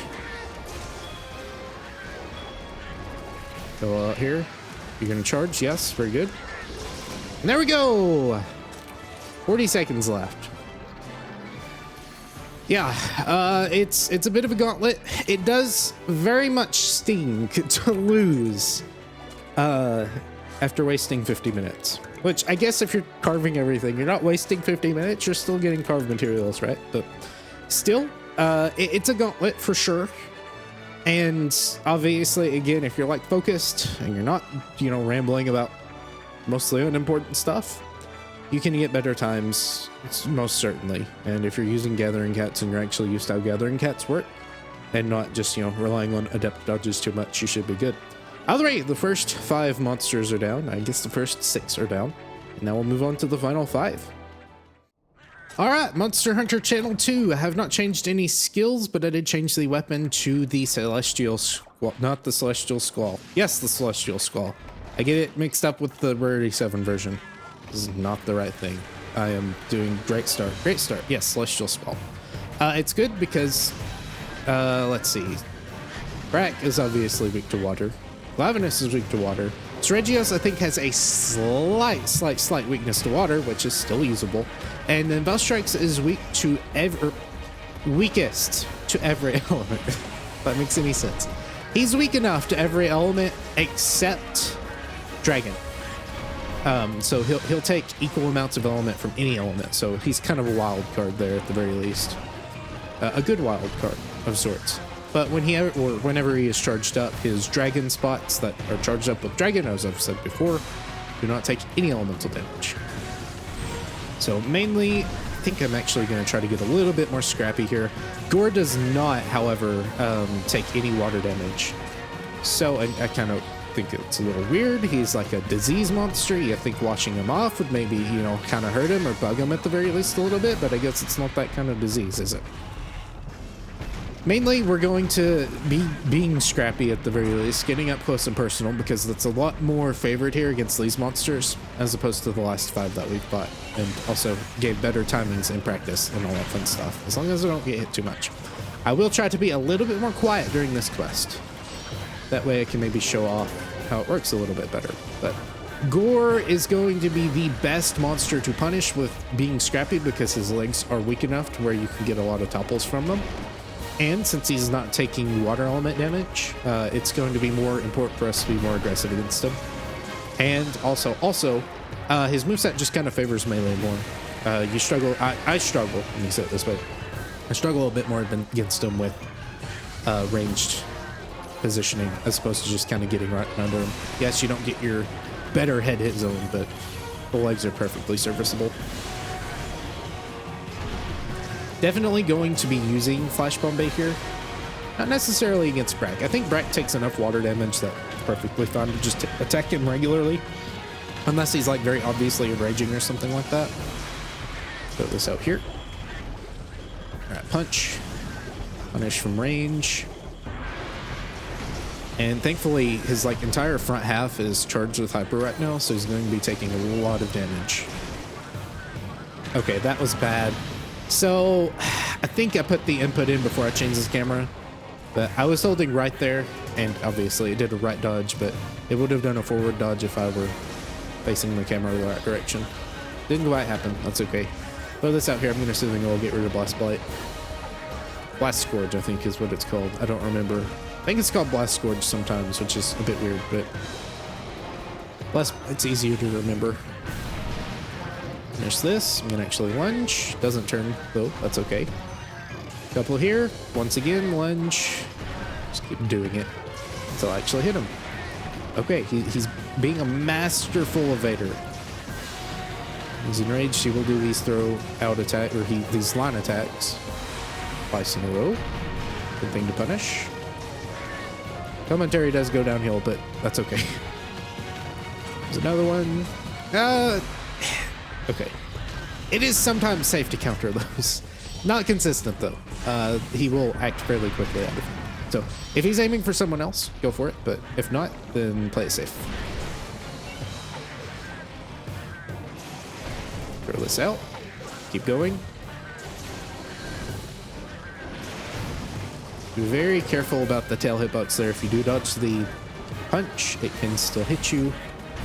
If you just iframe through it regularly, it happens close enough to the punch that the adept iframe does not burn out before you actually get hit by it. Growl at me. Probably a good spot for Omega there, but it's okay. Try to angle this to the right. Hit him. Good. Let's see. Slime Stomp. Punish. Lunge. I'm going to actually ready this because I think that has enough cooldown for him to not punish me too much. Do another one. Double here. Throw one more out as he walks towards me. Assuming you're... Okay, just punching. That's fine. Keep going. He can do the line attack as well after that as a combo. So I'm kind of expecting that because that one will actually reach me. I mean, he keeps missing me. I think he's actually fairly large for your standard Brachydios. That's another safe attack as long as you're in the sweet spot. It's less generous than Laggy's big charge attack, though. Sometimes he will just kind of circle the map as well. So it is kind of hard to keep your camera on him when he does that, but it is just kind of a time waster. He doesn't really do too much after it. Can you do it now? No. It's not really been doing it too much here. That's a good thing, though. We like him to be focused and on point. That way we can punish him. Okay, on attack. Another one. Throw this out here. Thread the needle a little bit. You're gonna run over to that side. Probably still gonna miss that. Ah, no. Got it. Okay, it hit the head, which is good. That's what we're aiming for. That's gonna hit. Thankfully, since we have high fire resistance, not taking too much from that. Good slam. Do it again. Not quite. Okay, I think this is safe. He kind of canceled his enrage there, which looked a little odd. Lunge. Didn't work. In lunge here, though, for sure. Spin.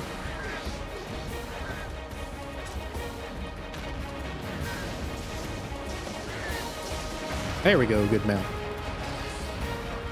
Run through this pretty quickly.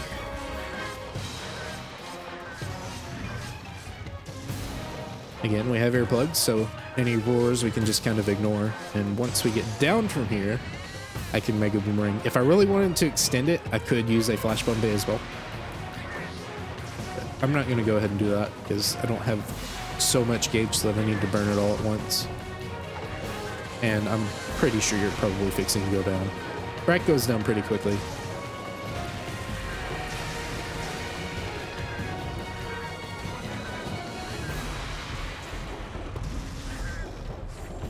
Yes, please keep doing the spins. Those are very unthreatening to me.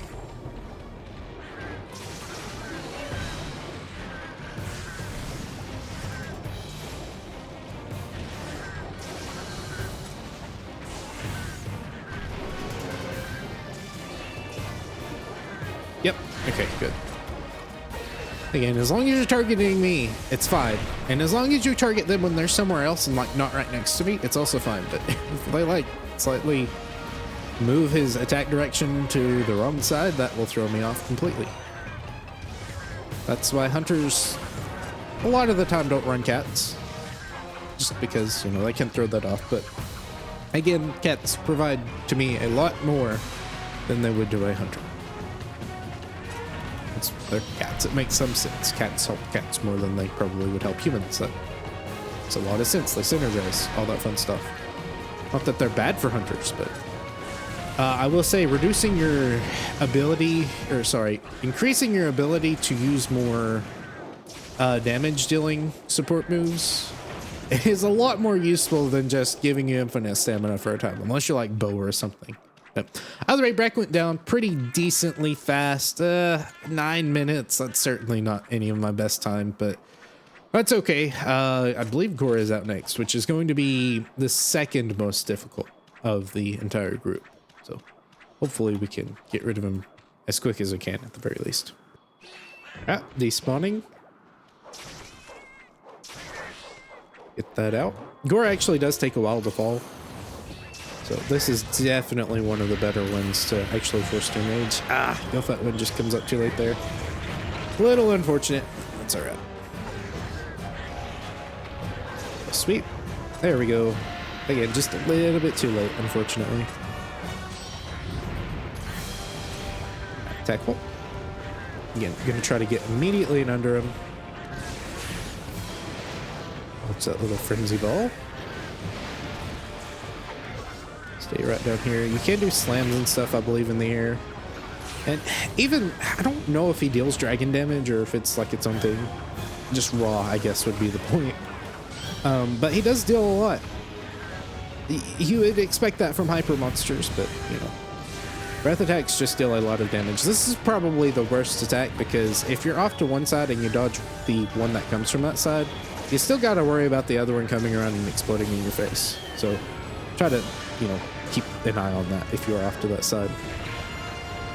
Now, the worst attack you can pull when you're in under him is the tackle, because it's not really even a tackle. It's more just like kind of a lurch forward, but it will damage you quite a bit. I'm going to stand off to the sides, go for the legs. And I'm very much out of tempo here. I feel kind of bad right now because I am super just off. That's okay. Close. I will be quiet here because it is very important that I deal damage to him. We would like to not spend 50 minutes, like I said before, just lose. Now here, swipe.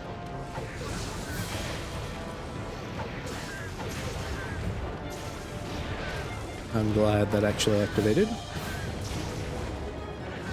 Okay. This is another one of those where you dodge off to the side, miss the face hitbox, and then still get hit by the... Oh, no! Ah! Ah. I thought I was far enough behind his head, but then I realized that halfway through, I was like, wait, no. I've had this happen to me before. I'm not far enough in. And you get hit by it. That's okay. At the very least, you do get crit up here. Pretty regularly, just from the frenzy. So that will increase the raw damage that you are dealing, but also increases the raw damage you're dealing anyways if you're using a raw weapon. It's not really anything special. Get hit by the tail, that's fun.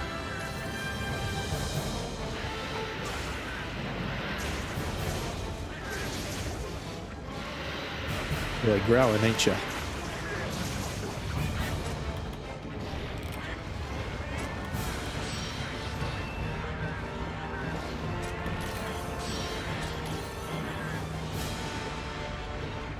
This is an air tackle. I'm gonna get behind him and use this.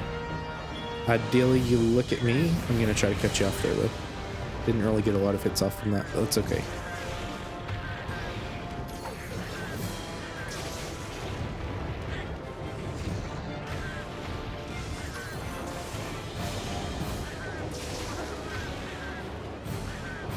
There we go. Get the first topple.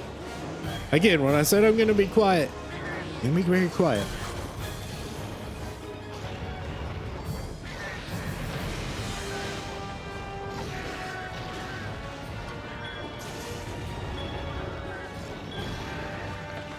It's a good thing to counter. You can tackle here, so it's not the safest thing, but ended fairly well, all things considered. Now he is up on ledges again, which is an issue, but we'll deal with them.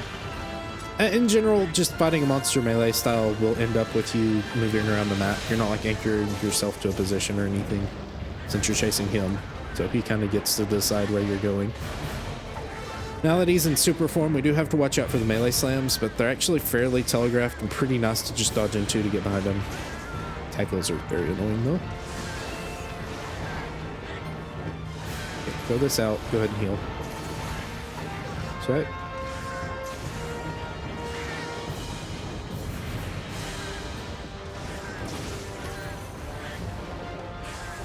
Slam. I think I just hit the trimmer hitbox there.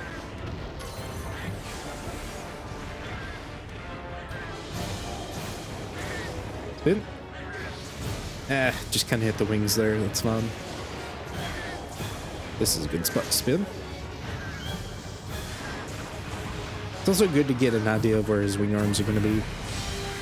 Because a lot of times after he pulls his wing arm back up, his regular legs are just going to kind of be sitting right behind them. So you'll end up hitting those and getting the good topple damage. That won't hit me. May do it again though. Lunge.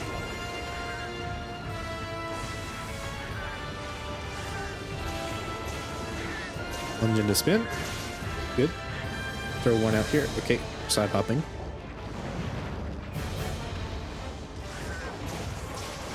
Okay, good flinch. Not gonna be a long one though. You get hit. That's okay though. Get behind him. Go for these back legs. As you can see from the screen shake there as well, they actually have an okay hit zone. Okay, this is a lot safer now. Say that and then I get kneed. It's not really something you can commonly say to be kneed by a monster, especially one that's this shape, but it can happen. Also, I don't know why. Did I say it? Flash bombs are worthless here. I don't know. I don't remember if I said yes. The flash bombs are going to be very useful for gore. They're not. I think if I would hope if I had said that, I would have realized, because he's a blind fella. He's got other senses to use.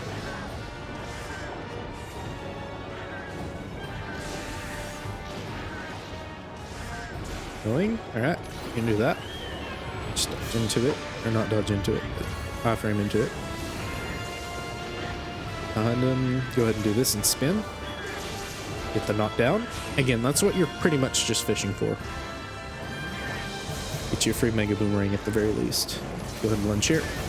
Get a mount. Is that a mount? It is a mount. Cool. I think you're going to immediately go into Aurora, actually. I thought you were going to struggle around a little bit. That's really good for me. Very good. Got the one cycle.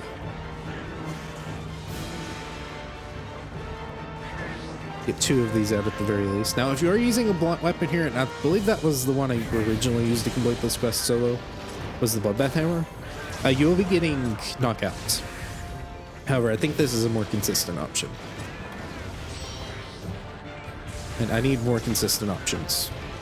Because, again, I'm going to play worse, so I need anything that's going to help me out at all. I don't know if you can add to leg stagger damage while he's on the ground. If that's the case, then it may be better to just hit him with Mega Boomerangs.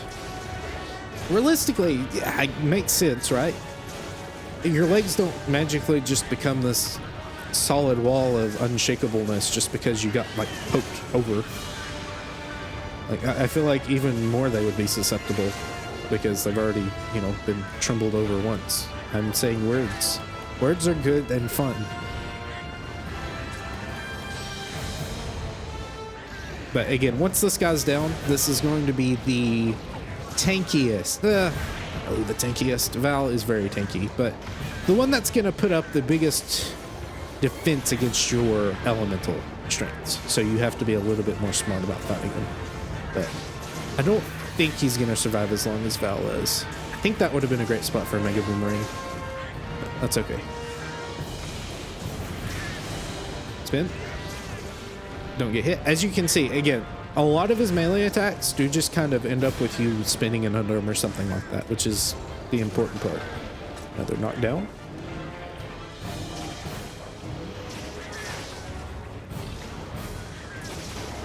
And I don't know if the back legs add to topple or not. They probably do. It would be weird if they didn't. Okay, dodge into this one or not. All right, there we go. Again, fairly painless. We're at what, 19 minutes? But getting him down that quickly is very nice. So hopefully we can keep that momentum going. Sergius is going to appear in the middle of the ring again. So we're going to be standing right here waiting for him. If you want to, especially if you're using a Gathering Cat, you can carve for a decent amount of gauge, but any other biases don't really get a lot from it. So I don't really recommend going for it unless you just really want to for whatever reason. All right, Sergio's time. He drops fairly slowly as well. And since his legs are weak, gives you a pretty good through line to actually hit. I'm gonna actually hold it. Okay, yeah, you see, he enrages. He may be one of the more temperamental monsters, but thankfully Go Fight Wind went off, so I'm glad I actually did wait there. Because that gives me enough to do this. Said it gives me enough to do this. Swoop. Swoop 2. Another fight where you do want to be fairly close to the monster as well, because you don't have to worry about the scales. Do be careful though, he can ping you, and that can be very annoying. Once again, just gonna try to be quiet and maybe show off a good fight, because that would be a nice little way to close it out, is not me floundering around and failing endlessly, but to actually maybe put on a good show. Don't hope for too much though. Kick, punish. He will close distance though quite a bit though, so you don't have to work too hard to actually get close to him. Another kick. I'm gonna lunge here. Alright, bit greedy. It's fine. I was hoping for a head turn because that would have hit his head. Wait. Alright, little rampage there. 2 here. Soothing roll, get HP back. 1, 2. I'm gonna focus on actually getting gauge. Again, not being super picky about the hit zones I'm hitting. Just make sure I'm hitting him to get the gauge for megas. Because I am actually doing element again. I think it would be interesting though. I don't know if hyper actually reduces the elemental hit zones. I think it may. But it affects the existing hit zone. So if it has 0, or I guess, yes, if it has 0 elemental weakness, it's not going to increase that because it's a 0. 0 times anything is 0. But it would be interesting if it was like a flat rate or something, and you actually got elemental weaknesses on monsters. Like Legiacris gets thunder weakness on his pepper spots, even though he's not weak to thunder at all. But it just amplifies what's already there. It doesn't create anything new. Good deal. Dodge that. Which, it's not the worst thing in the world if he gets one of your Palcos, because that's free damage. I'm getting pretty close to 9 bars, so hopefully I'll be able to use flash bombs there. Just don't fail enough, please. And be very patient. Almost there. One more out. Dodge into that. Probably gonna do another one, so okay, good. Only took 1. Ready, soothing. Okay, that was very close. But did have to reapply piercing, so I am back down to 6. And even just using flash bomb to get him off you and just attack him regularly is fine as well. Right, that's still damage you're dealing that isn't as free otherwise. But you're really wanting to get Mega Boomerangs off during that time, so you can save it for Go Fight Win or something. You're just gonna want to make sure you get enough gauge to make that worthwhile and not use it all the time. You just can't control when your cats use it, so it's not as reliable. Do it again. Good job.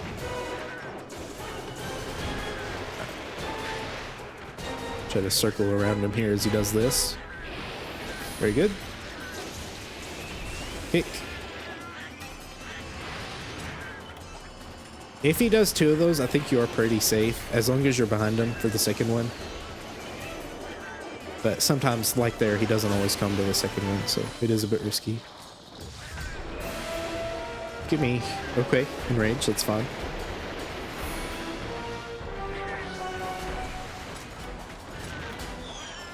Actually use this here. Oh, perfect timing, Palicos. It's like, oh, yellow. Yes, we know it's yellow. Go fight Win, that's yellow. Good break.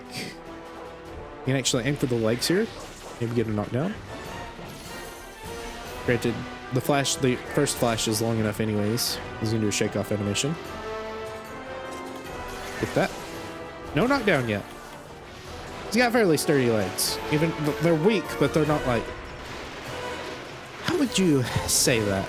They are weak but stable. That feels like an oxymoron or something. I don't know. I guess it's like an HP sponge. It's weak. Well, HP sponge doesn't necessarily denote weakness, does it? Whatever the opposite of a glass cannon. Not really even the opposite of a glass cannon either. A glass tank? I guess so, right? It's weird. That's weird.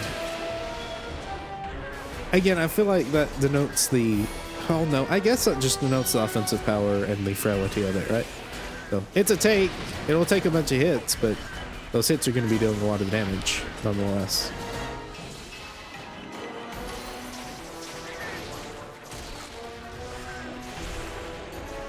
Nice tail cut. Just gonna kind of keep throwing these at his face. Okay, throw these 2 into a lunge, into a spin. Very good. Dodge off with the wind press, which is nice. Some distance on him. Here come the kicks. 1 and 2. That shouldn't hit me unless the skill hits me, but I can move out of it with that. Kick. I assume you're gonna kick again. Nope, just swooping. 1 and 2. I'm so used to him like doing it on the slopes of the dunes. Like that's the one place I think of him doing that attack.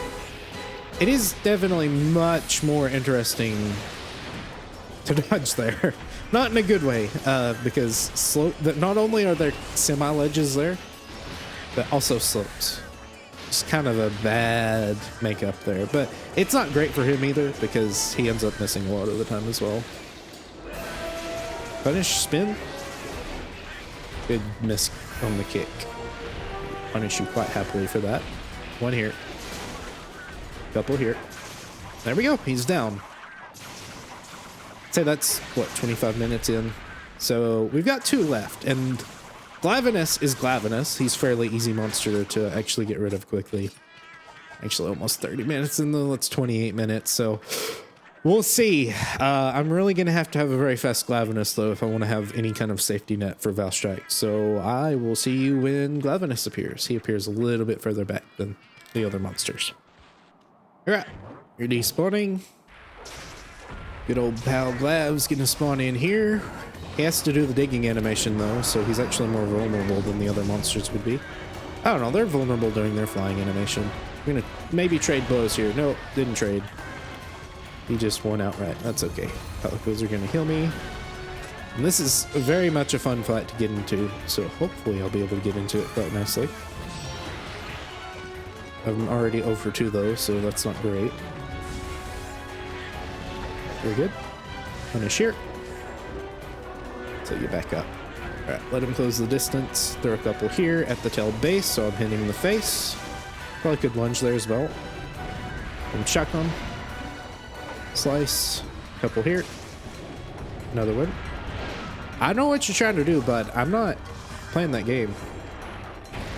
That won't hit me, so I can attack the tail base once again. Hit the face. Not as important right now since it's not heated up, but it is good to get used to. Face takes good damage anyways, and when he's heated up, you get the chance for the throat pop. You get to work towards it at the very least. It's not really a chance thing. It's more of a how much damage are you dealing. Alright, it's now heated up. You're gonna head turn towards me. Try to punish you here. Okay, no, he faked me out. He got me. All's good though. Couple here. Okay, not great. Calm down. I'm gonna let this finish since I was already in a soothing roll. Thankfully he doesn't do it twice like Hellblade, so I don't have to like waste time on anything either. Right, growl at me. Yes, very good. Lunge into a spin. Get a face break. Hopefully get a throat pop. Nice land on the lunge at the finish. Doesn't really look like it would do much damage there, but promise you it does the full amount. It's just kind of how motion blades work. Granted, you know, stuff like Greatsword deal more damage when you hit the center of the blade and stuff, but the cats don't really get that much nuance, which I'm fine with. Get out of the way there. You're gonna face turn hopefully towards me. It's gonna miss though. If I had charged one and just stuck with one, that would have been fine. Boy, you really like to spit those out, don't you? Okay, weird. Use this close distance. Dodge into that. Swipe. Throw this out. Lunge. Hit that. I'm getting closer to the pop. In fact, a couple of good more hits and he should fall over. Said a couple of good more hits and you should fall over. Come on now. You've been falling faster in other scenarios. Maybe this is just a particularly started Glavenus. They don't have fluctuating HP values though, so that's not the case. I don't even think that matters. Anyways, part HP I think is dependent or independent of the monster's HP.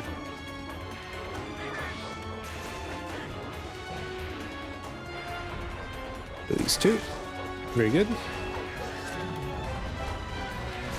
Spin. Go ahead and swipe. Throw a couple out here, catch him. Throw one here, maybe that'll hit the tail. Didn't really. Maybe if it was charged. I think I'm getting a little lax on not charging my boomerangs. It's really important sometimes.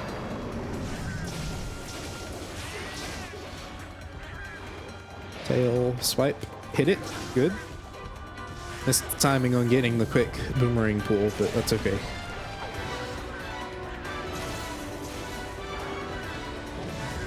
Another one. Swipe.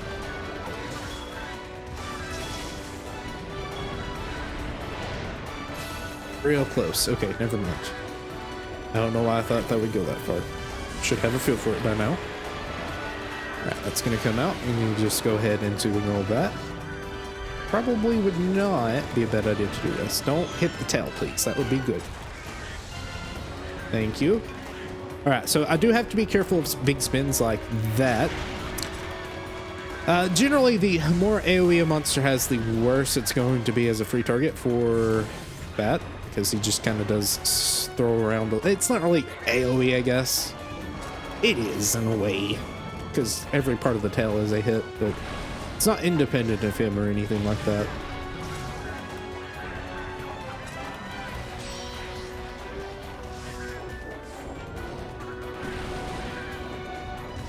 Hit me. Say hello. Alright, we got caught by that. That's okay, though. Just gonna wait it off. Wait and see what you do. A lot of times he does do a tail slam after that, but he didn't do it there. Slam. Missed me completely. It's very good. Lunge. Get a break. Keep going for the face. Very aggressive. It's still heated, so as long as I'm aggressive towards it. You want to make sure I avoid that, though, because that is a pin, and you don't want to be pinned. Kind of not great for that damage dealing thing. Dodge that.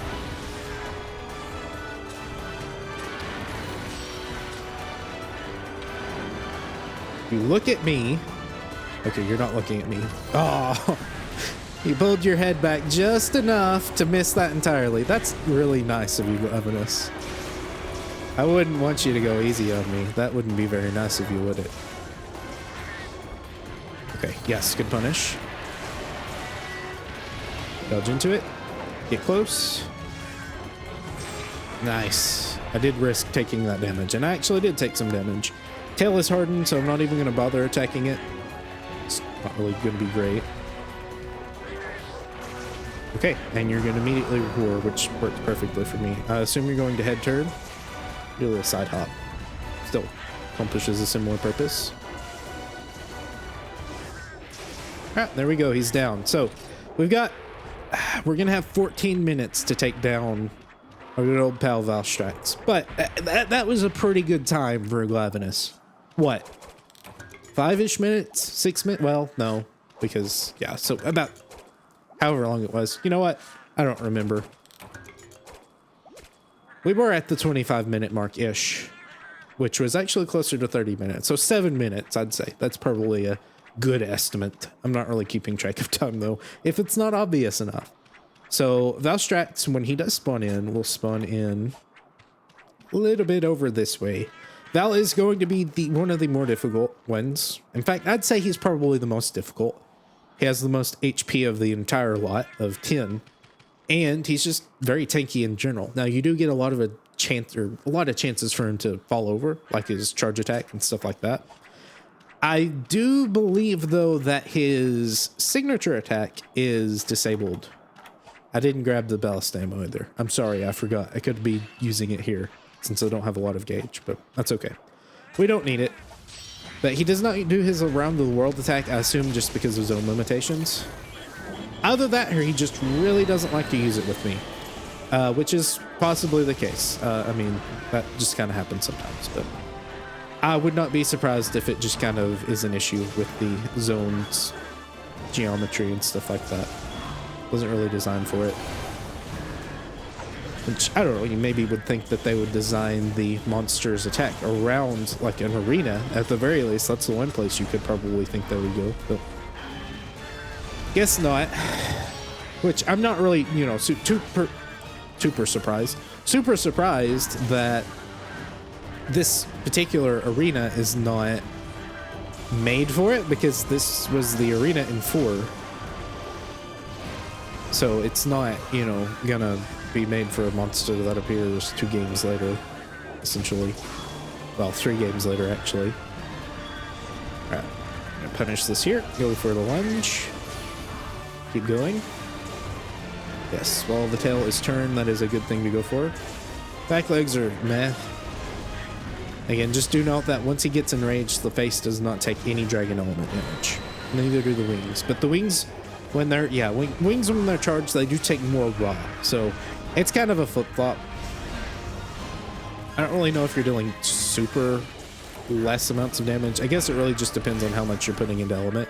Because if you're putting a lot into element, then yes, you're going to be dealing less damage. But if you've got a mix of crit and raw and stuff like that, then you should be fine. Should be very fine. Now, the lance stabs aren't the safest thing to punish and then, you know, just kind of be free after, because he can combo them twice, and the second one will hit you out of your net.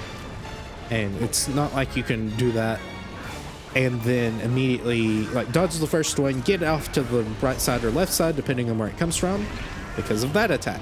And he can do them both. There's no real, you know, major tell that he does before the first one comes out that he's going to do it. So you're just kind of going to have to be stuck there dealing regular damage. You can't really cheese it too much. Get a face break already. That's very surprising, especially considering I haven't used any Mega Rings yet. Probably wouldn't be a bad idea to throw. I know that sounds weird, but getting rid of the chance to lose the acorn at a very inopportune time is a plus. Gotta aim for the wings here. Don't miss, please. Thank you. Good break. Also, Valstrax is just kind of brittle. He's tanky but brittle. It's like the exact opposite of Stregios. He's not the most tanky thing in the world, but he won't fall over very much either. Which I guess Val doesn't fall over too much, other than like the, you know, punishes on the charge and stuff like that. Speaking of charge. Oh, wait, no, he didn't hit it. Okay, that's fine. I'd rather you not do it now because I don't have anything ready for you. I'm going to have a big surprise for you when you actually go to charge. So you should just wait. Go for the legs here. Maybe get a topple or something like that. Poke into nothing. Yeah, he can just kind of not do anything afterwards either. So that's fun. It's always a guessing game. Face. Poke into poke. Get close to him. Throw a couple of these out. Okay, you're just doing the double, so I'm good. If he goes into the spin, I just try to dodge into it. If there is a sweet spot, as you can see there, but I'd rather just assume that I'll be hit by it and get the timing right anyways. Even if I don't get hit. Poke into poke. Couple here. I'm gonna lunge. Okay, no, sidestep doesn't really allow lunging too much. I'm glad you didn't do that because I didn't have soothing roll ready for the spin. That's an attack. So the poke, if you adept that, you will be hit by the spin if you're in range of the spin, obviously, because it's just kind of bad timing there. And I don't think you can get out of the spin quick enough to dodge it. If it is, or if you can, it's really tight. But I just do like to have soothing roll on the ready, just to be able to use it in case that happens, especially on no acorns. Which out of the way of that, I'm gonna guess. Nope, you're not closing distance. Stop this madness. I do wonder if flashing does anything here, but this should maybe do enough damage. Yes, good. Again, kind of a bad time for it because now I'm out of everything, but I can get close to you and use these on the face because you're not enraged. So this will deal somewhat okay damage. Alright, here comes the tackle.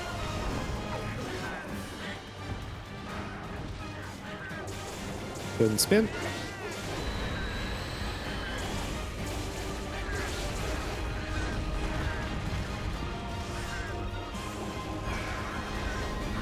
Oh, no. We get jabbed.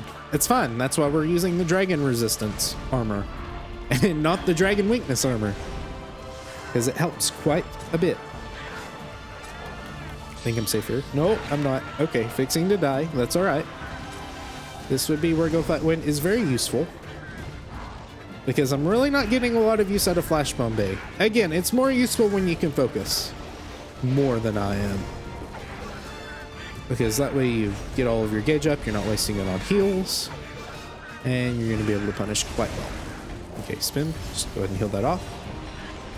It's even more beneficial to use those as iframes when you're going to have to spin or when you're going to need to heal anyways. Because you're allowed to be more aggressive just because of that. Look at me. No, look. Okay. I'll go for those wings. Sweet.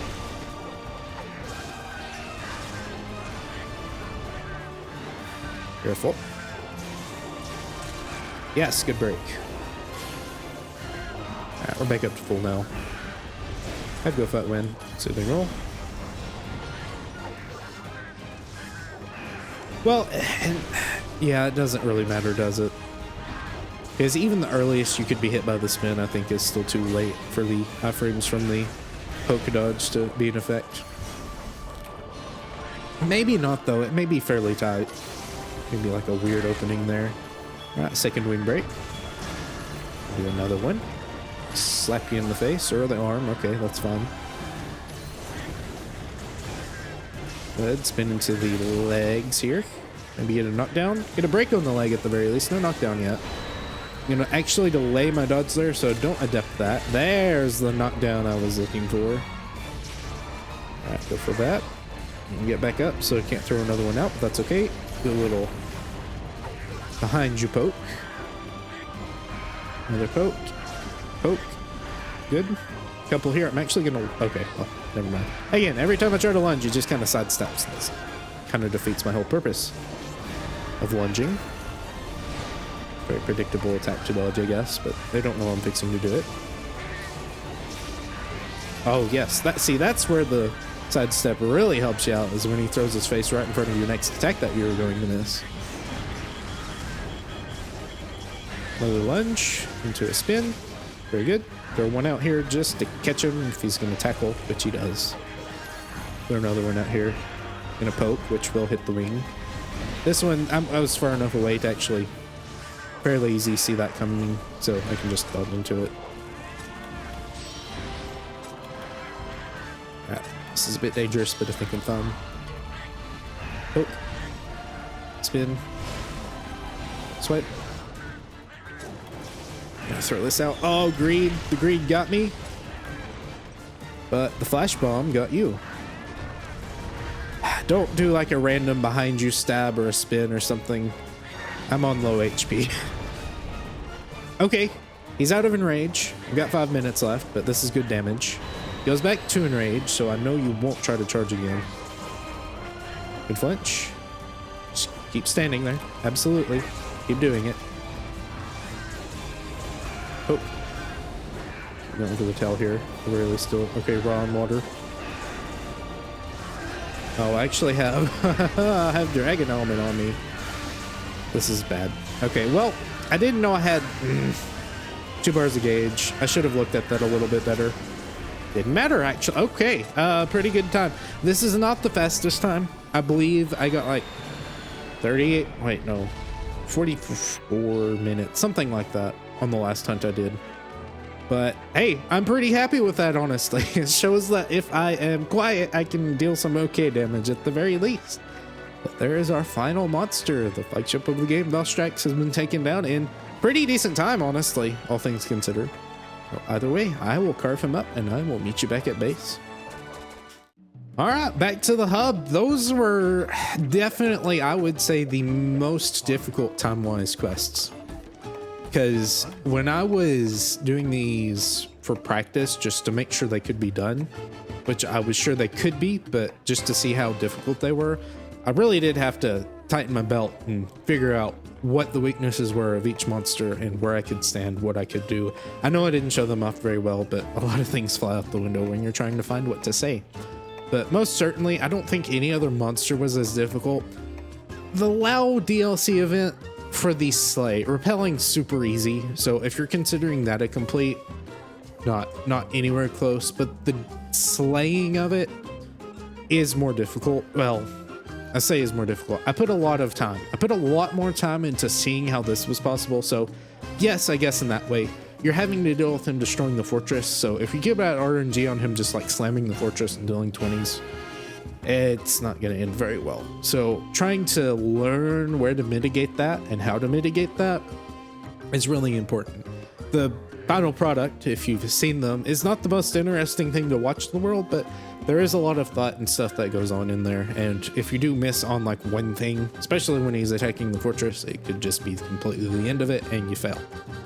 But I do want to actually look at the guild card and go over our rewards. So on my personal save file, and I'll show that, as you can see, I still have all of the regular equipment on my regular hunter because I haven't touched them ever since. But all of our quests that we have done has added up to 747. This includes the practice quests, any cycling quests I did, like the Kelbyhorn quest, just to get the cats set up for what I needed them to do, including all of the practicing stuff that I was doing.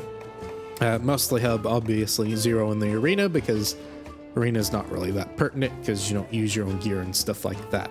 536 in the hub, 211 in the village, which is not probably, well, I'd say that's probably over the amount of quests total in the game. But, well, deviants, there's a lot of deviant quests. That makes up like, I think around 300 to 390, I think. So that's a lot. But just the regular quests, there are a large amount, so you could get that very high, and we'll see how high it is on my actual personal save. And I don't even know if that includes your generation save data too. But I wanted to look at all of our rewards. You kind of get a bunch of just random stuff here for doing random things.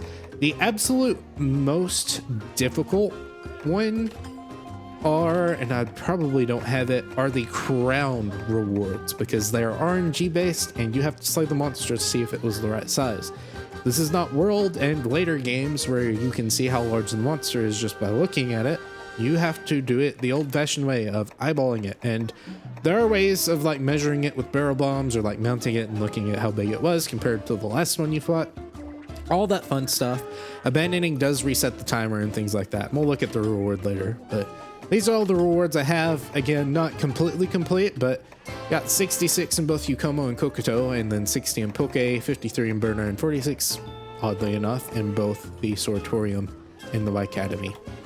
And here are all of the monsters that I have. The Silver Crowns do count, I believe. Maybe they don't. They might not. I think they do, though. Silver Crowns count, and then Small Crowns are just Small Crowns. Small Crowns are harder to get because you don't have the leeway of a small Silver Crown.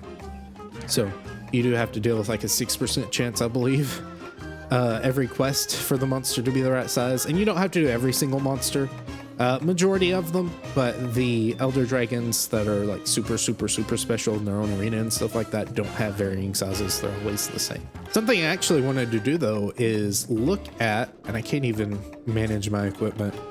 It's kind of interesting. You can't equip the stuff like that. We're going to switch to Hunter one time for looking at the charms that I've saved. Because if I see good charms, I haven't saved many, but if I saw good charms, I saved them. I'm sure I lost some good ones that I didn't really care about, like a chain crit +4. These have no absolute use for Prowlers because they can't use talismans, but a lot of okay, this one's not very decent. Sometimes I would just grab them, but got like Snow Baron, Tenderizer, Deadeye. I'm sure I have a really like good one here. At the very least, really decent. I did sort them, so purple ones are going to be generally better. Expert +9 2 slot, that's pretty good. Tenderizer 5 3 slot, that's okay. Tenderizer 6 3 slot, that's even better. You can sort these, go through them, but if you're not playing as Hunter, Hunter, doesn't matter too much. Got KO +10 and Sheath Sharpen.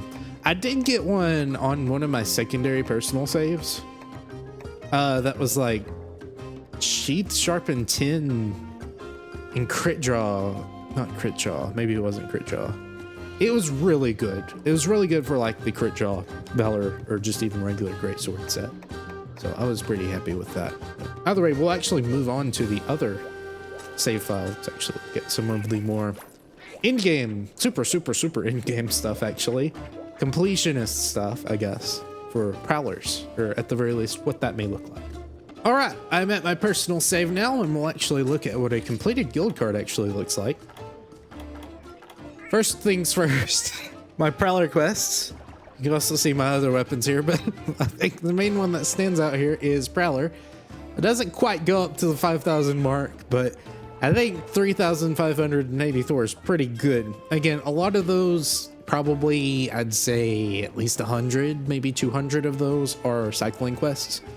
Whether it be the Kelbyhorn quests or like the Hermitar quests, things like that, that don't really add up or don't really involve much of substance. But a lot of those are also gathering quests and the small monster slaying quests, which take quite a while to do. 1,211 in the village and 2,364 in the hub. So very much a lot of stuff has been done. And then 9 in the arena. Yeah, I don't really play much of arena, certainly. But for our 100% guild card, get a lot of fancy doodads and stuff like that. If you do actually carry over your data from generations, you get a little plaque of how long you played and what your hunter rank was. As you can see, I was almost at 400 hours before I even started playing Generations Ultimate. But there's a lot of fancy in-game super stuff that you get, like Platinum Luffy and like quest rewards. I don't remember what specifically is what, but the main thing I think we're looking for first is the Academy and the, let's see, here it is. Miniature Crown. These are for Generations monsters specifically. Proof you hunted lots of small fry. This is anything in base Generations that counted towards the crowns. And then the large crown is for the same thing. Now, it says mini. I believe it's all of them. Maybe it's not all of them, but I believe it's all of them.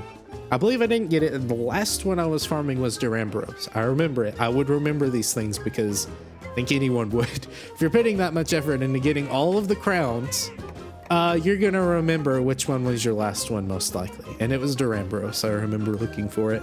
It was a nice hot summer evening and I was looking for it and I found it and I was very ecstatic to be done with all of it. And funnily enough, since Durambros is in Generations and Generation Ultimate, I don't know if it's the Generations Ultimate specific monsters that count towards the Generations Ultimate version, because these may be only the new monsters, and then these may be only the Generations ones. I think this counts towards this as well.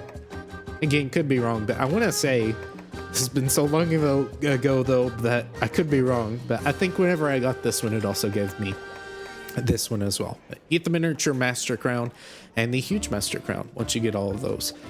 Everything else set in stone. You do a specific task and you do it well.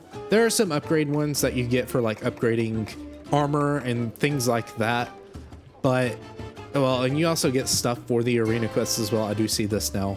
I don't really like that you have to complete all arena quests with S rank, because maybe it's super possible solo, but especially if you don't play hunter weapons that much, you are forced into them. It is an achievement you have to get. At the very least, there's no like guild card requirements for getting all 131 rewards. There is kind of a unity thing, yes, and I have not maxed this out. I'm not quite sure. I think you have to give guild cards out, and that's not really something that I've thought about too much. But the biggest thing is, just because it's not set in stone and you're not really given a clear goal for it other than just go and do it and hope the RNG works in your favor, are the crowns. Everything else, just do quests and do them well, and you should be able to get them fairly nicely. One last thing I did want to check was my playtime, and surprisingly enough, it's actually below what my Generations playtime was. This does not include read setting. So say I didn't want to complete like a story quest or something, but I wanted to practice it. Doesn't include all that. If you go to the Switch menu, you do have that option of seeing the actual total playtime, because it doesn't account for resets or anything like that. It's just how long you've spent in the game.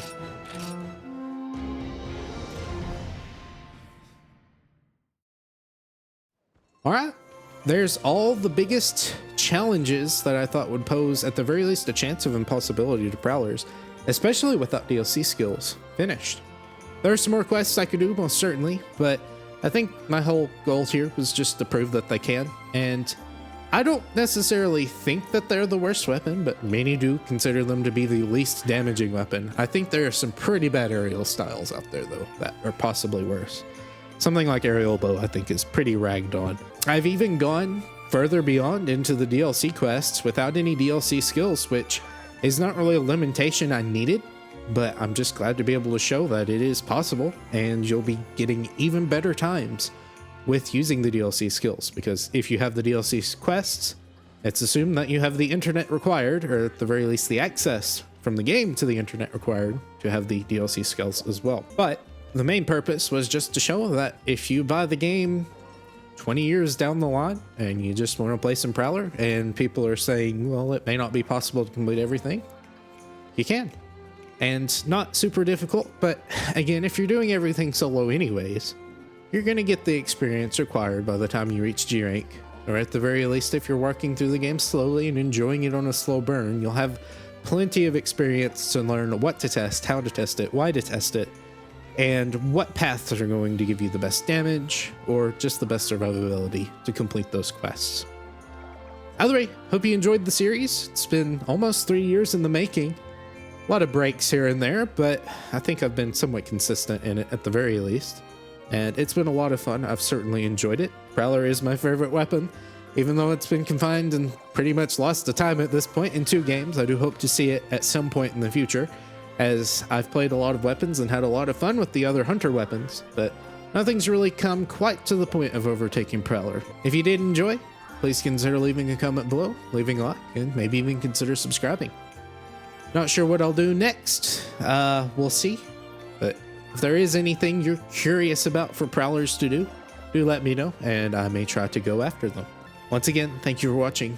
Hope you enjoyed, and goodbye.